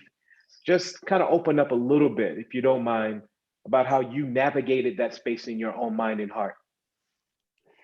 I'm smiling and laughing, Timothy, because you framed this around the perception that people generally have of leaders are bulletproof and they'll be all right and they're robust and they're just there all the time. But actually, this has been, and very few people then go on to the next point, which is what you've done. And thank you for that, asking about, what the impact is on you personally. I was appointed as the CEO of Discovery Health on the 1st of January last year, and COVID broke late February, and the world, oh my goodness, and particularly the healthcare world, has been upside down since then. It has been inordinately difficult. It is definitely the biggest challenge I've faced in my life. The personal resilience that I've required and that people around me and my team have required has been inordinate, including today, as I sit here before you now, going through a third wave, witnessing members falling ill, and unfortunately, tragically, South Africans dying, being a healthcare practitioner, leading one of the largest healthcare businesses in the country, and not being able to do more, move faster, vaccinate faster, protect people better. The demands and the focus and the attention on healthcare are at an all-time peak. Certainly within the last century, this is when healthcare has really come to the fore. And so on a personal level, it's inordinately tough. It's a test of resilience. I'm very proud of the work that we've done. I think as a company, and credit goes here to my colleagues and the teams that I work with, amazing people who have just lifted to the challenge and who have really, in my view, protected customers, protected stakeholders, but importantly also helped protect the country and contributed in a meaningful way, truly meaningful, tangible way. I can give you a list of 20 things we've done individually that at a country level have made a difference to how the country's responded. I mean, I think that gives one a lot of satisfaction and is the shining light that brings you through those dark moments. Anton, when he was talking earlier, said leadership can be lonely. It's a bit of a cliche, but let me repeat it. It is inordinately lonely in a time like this, when everybody is looking to you and a small number of people to make a difference to the healthcare of the constituency and of the country. And that glare and that pressure, it makes you feel inordinately alone. I think the one saving grace in Discovery is the collaborative nature of the business and that we do stand together. And so all the leaders have come together to support this. So in reality, although I felt alone at times, it's been the opposite of a lonely journey. It's been one filled with solidarity. Thank you, Ryan. When I sat with my mother and I said to my mom, I said, initially my mom was one of the anti-vaccinators. My entire family was on board except for my mother. She's 74. And I said to my mom, I sold her on the vaccine by speaking about all the people on the front line who were sacrificing their lives and how serious this was and how many memories I'd like to create with her. And she eventually cried and she came around to it. And I want to thank you for the work you guys are doing and every single person on your team. Anton, speaking of vulnerability, the Safe Travel to School program, tell us a little bit about, you guys and the work you guys are doing with that program. Sure. Firstly, it's always very difficult to talk after Iran talking about what he's done on vaccines and the work that they've done for the country. It just is quite remarkable. And as a Discovery employee, I must say, not being part of Discovery Health, we're not as close to the action as Ryan and his team are on a day-to-day basis. But one of the things that's like enlightening, when you come to the building, you come to Discovery building, you kind of look down on people that are standing in queues and waiting in different sort of areas to get vaccinated, and you see kind of the expressions on their faces. It's actually it's a humbling experience, and it's a motivating experience. And it's kind of, I'm hoping for the third wave to be, past us soon, so we can spend more time in the office and see that, because there's nothing quite like that. And I've never experienced anything like that. Absolutely. Talking on behalf of, I think, all Discovery employees, we all kind of experiencing that. Not all the challenges Ryan has to deal with behind the scenes to actually make that real and make that happen in the numbers that it's happening. A little bit about the Safe Travel to School project that's been around now a number of years. Started in 2014. It's really a way of us taking what we had designed and developed in Discovery Insure 10 years ago. We're celebrating our 10-year anniversary this year, where we developed effectively a program to incentivize people to change their behavior and to drive better on the roads. South Africa has one of the highest rates of road fatalities in the world. So many people are affected year after year in terms of losing a loved one through a road accident, being injured or disabled through a road accident, and the sheer kind of human tragedy around something that is fundamentally solvable and fixable is really sort of the calling card of our business. We now a program that runs across 300,000 individuals in South Africa, where we encourage them and incentivize them to drive better. And in 2014, or towards the end of 2013, through a collaboration, with an NGO in the Western Cape called Child Safe, that's part of the Red Cross Children's Hospital, and the Discovery Fund, which is an incredible organization within the Discovery Group that affects, changes so many lives through different different organizations, but all of them sort of very much core to what we do as a business. And really the three parties collaborating started piloting a program where we would take school transporters in the Western Cape, people whose job it is to take people to school and back every single day, in a minibus taxi or minibus vehicle, but had never really thought about the dangers around those drives. And effectively what we did is we made sure they understood the importance of their role as drivers, driving kids to school every single day. We made sure they had the technology available to them to drive safer. We put telematics devices in their vehicles, and we incentivized them to be conscious about the way they drove. So we put all the technology, all the data science that we developed for our own purpose previously, or our client's purpose previously, and we offered it to this constituency. The program grew quickly from 60 drivers to 100 drivers. Today there's 1,000 drivers that are driving on this program, taking close to 20,000 people to school, and back every single day. It's been a remarkable program, and I've been to some of the events where we give out prizes. On an annual basis, the best driver gets a minibus taxi. So everyone's trying to be the best driver because they all want this minibus taxi, and they get quarterly prizes. And it's all about, constant incentivization and reminding people how important it is to drive well, because of the important, asset that they're driving with, being the future of the nation. And, to date, since 2014, not one serious accident has taken place across the space. Wow. It's got an incredible track record. Our challenge now is to make this nationwide. So we're working and trying to find other parties to collaborate. It's a very expensive program, needs partners, and we want to make sure this program goes to every single child transporter across the country, so that not one kid, is injured, when all they're trying to do is gain an education, which is a basic human right, and just keeping them safe. And it's something that gives, it kind of gives us goosebumps when we think about it. We love the program. We love, seeing the faces of the kids and the drivers as they're in this program. And big credit to the Discovery Fund, to Ruth Lewin, who runs the fund, who's been really a driving force behind this. and the team from ChildSafe, right across their leadership team, who've given so much to make this program a reality, and the people within my team within Discovery Insure that work on this on a daily basis. Wow. I interviewed a series of female entrepreneurs, and I got a chance to interview Tiffany Wissing-Hine. She's the founder of Cool Kids Cabs, where she, she takes women from disadvantaged backgrounds and, gives them license, trains them up as drivers. And when we were in conversation, I never ever thought about, because I don't have kids, I never thought about what it must be like for the driver to have someone else's kid in the back, and just how much of a stress that is.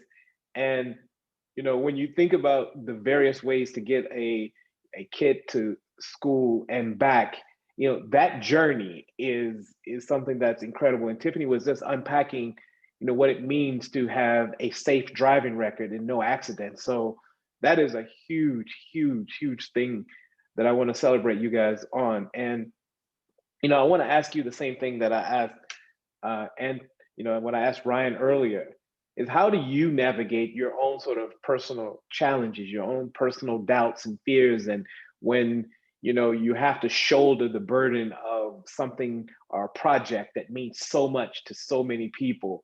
How do you go about it? I mean, I personally, I go for runs, I try to stay healthy, I try to eat right. What are some of your routines? What is your personal internal leadership process?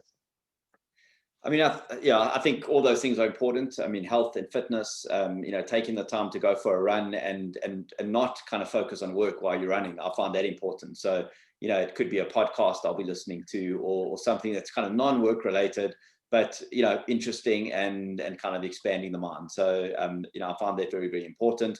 At the moment, it feels like it's Zoom call after Zoom call after Zoom call. So sure. Kind of scheduling that run, at the start of the day or the end of the day, I think is crucial, or finding a gap, in the middle of the day to just have a break, because, we could spend, an entire day sort of staring at the screen, and we need those breaks. I think it's important for our mental sort of wellness.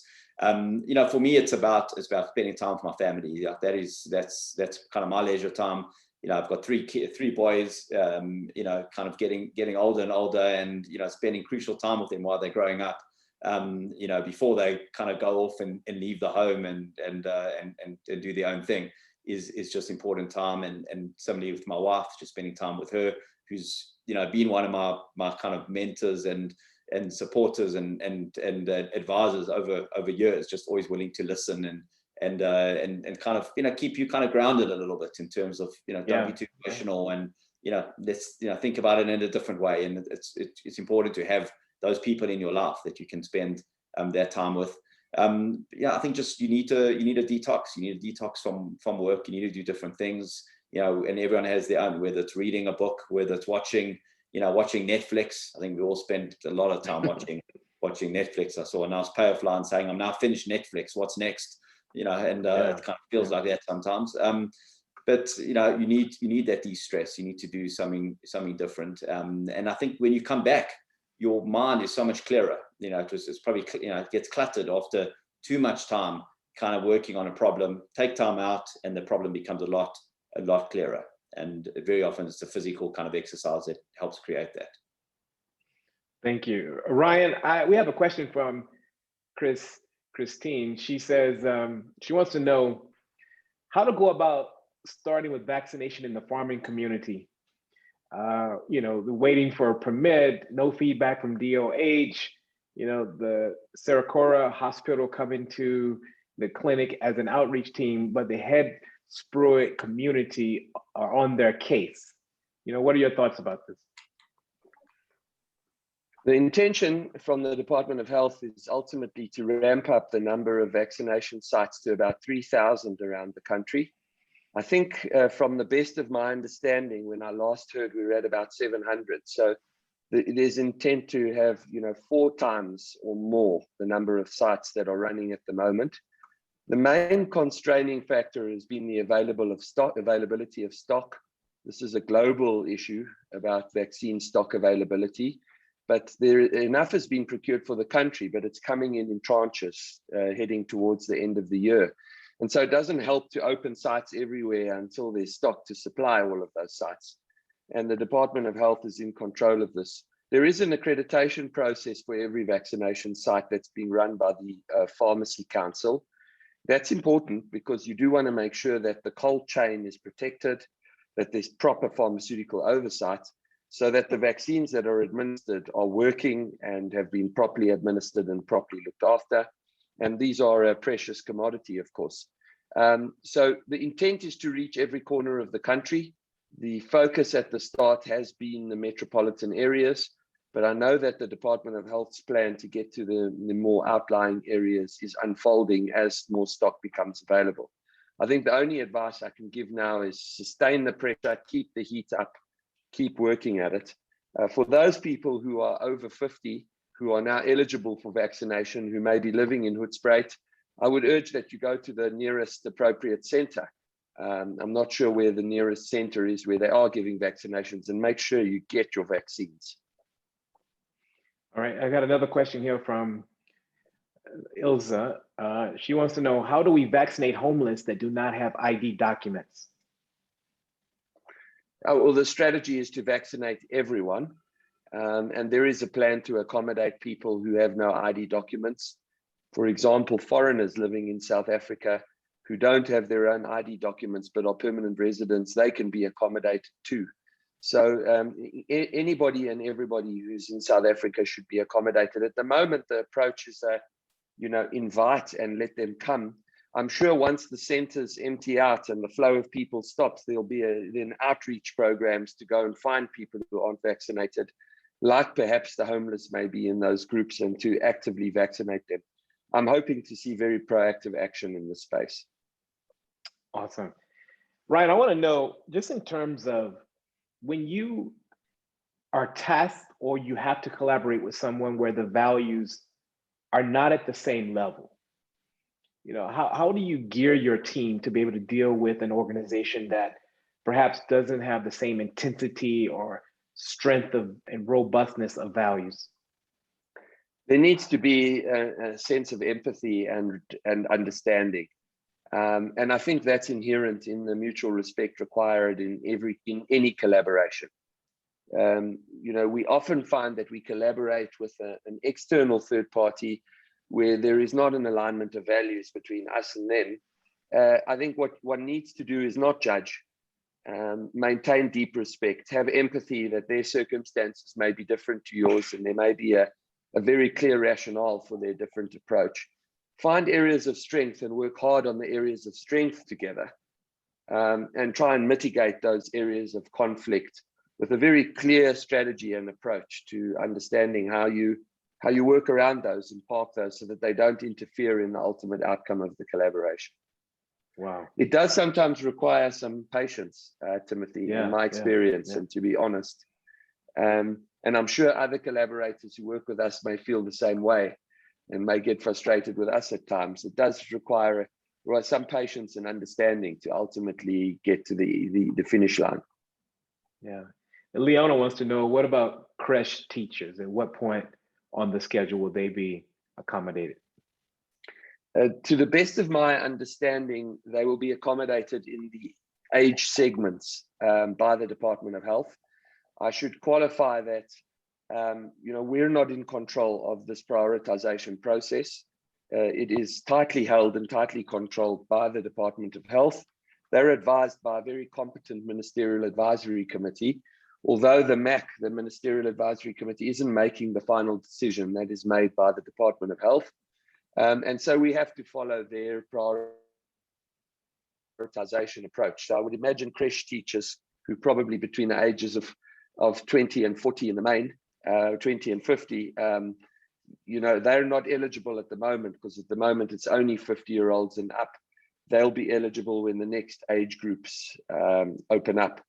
I should say that just in support of the prioritization approach, Timothy, it is an important clinical approach with good motivation and rationale, because the elderly are the people who are at most of risk of severe consequences.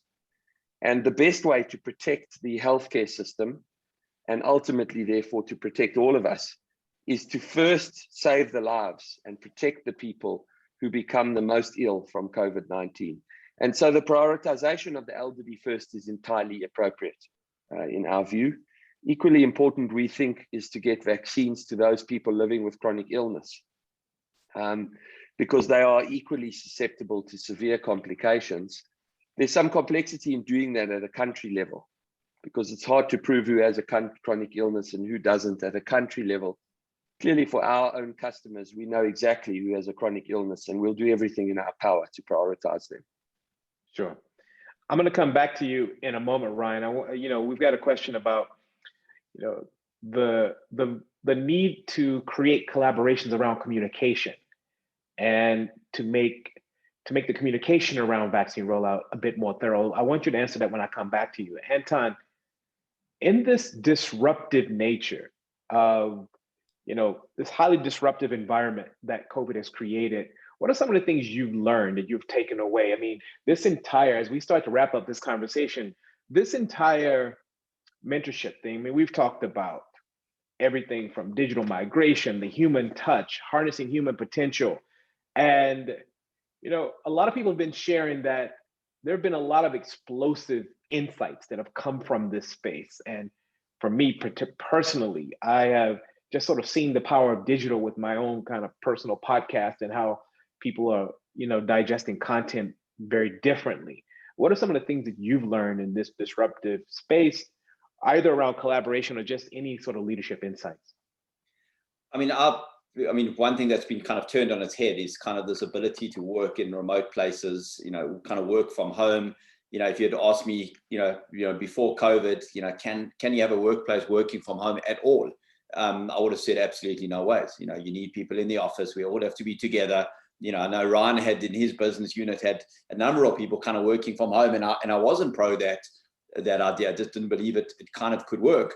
I'm still not 100% pro, because I believe you need to have collaboration. You need to have people in the office at some point in time, but there definitely, I believe, is a balance where people can work from home.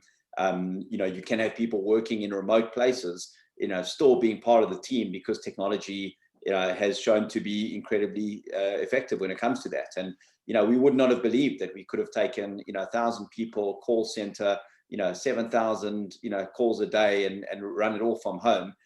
When the chips were down and we had to do that, we did it, and we did it within a short space of time. So the ability to kind of do what we thought was the impossible was proven wrong, and we did that. I think the world's just a much smaller place. The technology has brought it closer. I mean, before you told me that you lived in Johannesburg riding your Vespa, I would have not known where you were calling from. You could have been anywhere in the US, as far as I know. Sure. And it's made, I think, people just much closer. We can all be around the same Zoom screen, no matter where we are in the world. And I think taking advantage of that and kind of treating the world as such, I think is crucial.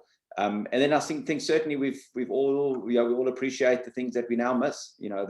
The ability to visit a family member, to hug someone, to go for a cup of coffee with a friend and catch up. I mean, just those very basic things. We've realized how important those are, and hopefully in a post-COVID world, we won't forget, how much we appreciated those, and we'll appreciate every single moment, every holiday, every time out. Getting on an airplane again. We all just can't wait for that. So I think those are 3 lessons that I think I've certainly learned through this. Yeah, it's incredible how all of us have been stretched, right? I mean, I was also one of those that because I understand the power of tactile touch and the role of the senses and leadership, how being remote could cut part of that. And then, we had a conversation the other day in this mentorship program about the gains and the losses, and really focusing on the gains and so forth. So I'm happy you've been able to sort of see and continue moving at such a high level. Ryan, let's address this question about how collaboration can help deal with sort of the communication challenges around the vaccine. Well, if you don't mind, I'd love to pick up also on your previous point and share another perspective. Okay. I'm different to you and Anton, and in diversity lies strength, remember. So I'm quite pleased to be different. We've had 600 to 700 people working in some of our administrative areas from home for 5 years pre-COVID, Okay. 5 years pre-COVID. Oh, wow. We run staff, engagement surveys to understand how people are engaged. They repeatedly come up as the most engaged group. We measure everything at Discovery, and they repeatedly perform the best in their respective roles and their respective responsibilities. The turnover, the attrition of employment of roles of this group of people is the lowest relative to teams similar to them in other environments. And importantly, and probably most importantly in this conversation, we've managed through very careful planning and very focused effort to retain the Discovery culture with those people without question. So we have prerequisites. They come into the office at least once a week, every week, for a team collaboration. They have virtual leadership sessions with their leadership teams. They have to participate in all the engagement initiatives and events, and their participation is mandatory. And so I think, unlike what you and Anton were framing, I think there is a way where certain groups of people can work at home. And looking at the human side of it, those are many of them mothers with young children, or people with other complicated home circumstances, long travel to the office, which takes 2 hours out of their day through just their commute. And now they're using half of that for work and half of that for their families. So it's enriching people at a human level and at a personal level. And I don't think you can overlook that. So I do think the future of work is hybrid, in my view, at all levels, for all roles. But clearly the roles that require innovation and creativity, we'd love to all sit together in a room and be doing that together, because you can't replace that stickiness that happens in a creative room. Yeah, I just wanted to say thank you for sharing that. The data points this out, that there is more engagement, lower turnover. I think that's helpful, because in a few days ago in a conversation, I didn't have access to that information. So I'm really happy to hear that. Sure. On the communication question, Timothy, the answer is undoubtedly yes. Much better to collaborate more closely on communication, have a single unified message that's being given repeatedly and routinely and speaking to the whole country. That's theoretically phenomenal. That collaboration, as you highlighted through your questions and some of your reflections, is difficult and complicated, particularly at a time where people are highly anxious and continually looking for answers on all different topics. Our approach has been to create a COVID-19 information hub on our website. It's been the most visited website, during the COVID-19 period, and provided a brilliant source of information, not only for our members, but for anyone that navigates to it. I think you need one reliable source of information, and that's what we try to create. We've also written letters to members from both our group CEO and founder, Adrian Gore, and from me and from others, where we've written in a personal way to members to explain to them carefully what we're planning, what we're thinking, and what's happening. And I must say that over the last couple of weeks, the regular briefings by the Department of Health have felt highly informative and engaging to me. There was one this morning. There was one towards the end of last week. So in the last 5 days, there've been two. Sorry, the last 7 days, there've been two. And that's included the scientists, the epidemiologists, the politicians, the administrators from the Department of Health, and we've heard a very comprehensive and robust view. So I think in this environment, what I'm seeing all over the world is there's always going to be multiple sources of information. The more we can collaborate, the better, undoubtedly, on the communication. But we've all got to also make sure that for our stakeholder groups, we're doing the right thing and telling them where we're going. As we wrap up, if there's any final questions, please drop them now. We've got just a few more minutes. We're going to be launching the poll. It's just been a mind-blowing week. This information you guys have shared so generously has been really enlightening for me. And I'm sure it's been the same for everyone else. I'd like to move towards final parting comments. And, there are two tiers in which you can launch your comments. One tier is personal. We've gone through almost literally every conversation has been, people have spoken from their heart. literally from the base of their spine. Like, this has been a very personal journey in this mentorship program. You know, any insights you have about tackling going forward in harsh conditions, if you've got small budgets you're dealing with, and you are a small NGO out there, or you're a small organization, or you're a big organization and you're dealing with just very complex, uncertain times and so forth, you can share on either of those tiers and those dimensions as you share your closing comments and encouraging staff and anyone on this call now as we wrap up. You can start, Anton. Sure. I think on the topic of mentorship, I think people have an inordinate kind of desire to help other people. So, I think there's an incredible, feeling when you're helping someone else and you can make a real sort of tangible difference. So, I think, if you're running a small business, a small NGO, I think if you feel you need help and you feel that someone else has that connection, has that ability to give you some advice or some, just a kind of an ear to listen to, doesn't have to be a formal, massive amount of time sort of taken out in either person's sort of day to do that. It can be done, in a way that's kind of time effective. But reach out to someone. I think they'll be willing to help. I think you will be surprised, and using technology to do that. LinkedIn, I find an incredible tool. To find people with like-minded challenges, to connect with them, and people are so open to that. I just think don't think it's not possible. Don't think you're alone. There's someone else there that really wants to help you and make sure that you're successful. For your own good and for the good of society. So, that's kind of from my side. I think just in terms of what we're going through, we're going through tough times. I mean, this is difficult. A lot of people are going through massive amount of difficulties from a health perspective, from a financial perspective. Just finding the opportunity to kind of grow through it is it's not easy, but where possible, where we can kind of come out of it and you're better off than you were beforehand. You need to try to find that opportunity where possible. Yeah, I agree. I mean, so many people are saying yes. More than ever, people are, poised to say yes. Thank you so much, Anton. Ryan, your closing comments. On a personal level, for me, it's a simple message, and that's stay home and stay safe right now. The most important thing we can do is to protect ourselves and one another.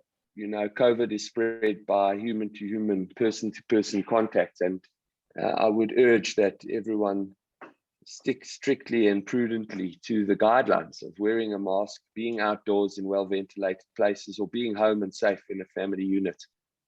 And it's in our hands to make sure that we recover from this. The Royal Air Force has a motto. I don't know if you're familiar with it, Timothy. It says per adura ad astra, which is in Latin, and the translation is through the struggle to the stars.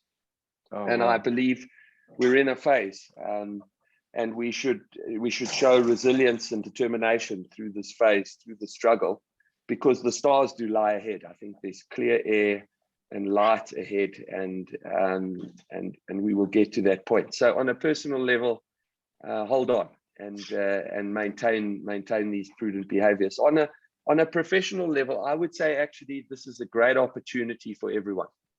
There's been kind of a reset that's been sent to us in a godly and spiritual way to the world, and I would take that opportunity to sit back and to think differently. The world is changing around us. You'll find new opportunity, find an opportunity to make an impact, whether that be on one other person through a mentorship relationship or on multiple others. Find an opportunity to improve yourself. Many industries and parts of our life are being reimagined. Reimagine yourself in that moment as well. And let's come out of this thing different, stronger, better, more efficient, more humane. And so I would think positively and optimistically about what lies ahead. And I wouldn't ignore this opportunity and dwell in the depression of we're in a hard space. I would take this opportunity, seize it, to be part of a new narrative, and to empower people around you through mentorship and other initiatives at this moment. Ryan, Noach, Anton Ossip, thank you for masterfully delivering this class. Thank you, guys. We're going to launch Timothy, the poll great now. job. Thank you. We want to launch the poll now. I'd like for you guys to, there's the formal poll where you're going to ask the question about how you've experienced this masterclass. And then there's my poll, which is one other thing that you're grateful for as you go to the struggle, to the stars. As you navigate your struggle, what are you learning about yourself? How are you evolving? How are you growing? You can't grow muscle unless you're willing to go through the ripping and the tearing of the muscles. So as you go through your struggle, what are you grateful for? Finish this poll first, and then please do answer my poll on a very personal level. And I want to say to everyone, please complete your survey. And your ability to engage a year-long program of mentorship, the DFG team will be reaching out to you to match you with an individual and an organization. As we wrap up this mentorship program on a very personal level, it's been an absolute privilege. This mentorship program is not work for me. It is strictly an alignment of value, something I believe in at the deepest level. I want to thank Discovery leadership from the highest to the lowest, from one side to the other, every single person who's played a role in this, every writer, scripter, tech person, every single facilitator who has been a part of this. Thank you. And thank you for what you're going to do in the future and how many more lives you're going to touch. And I look forward to meeting you guys in the grocery store for now or online. And hopefully when everything turns, we'll see each other in person. Stay hopeful, stay positive, and let's keep connecting and making a difference. Thank you.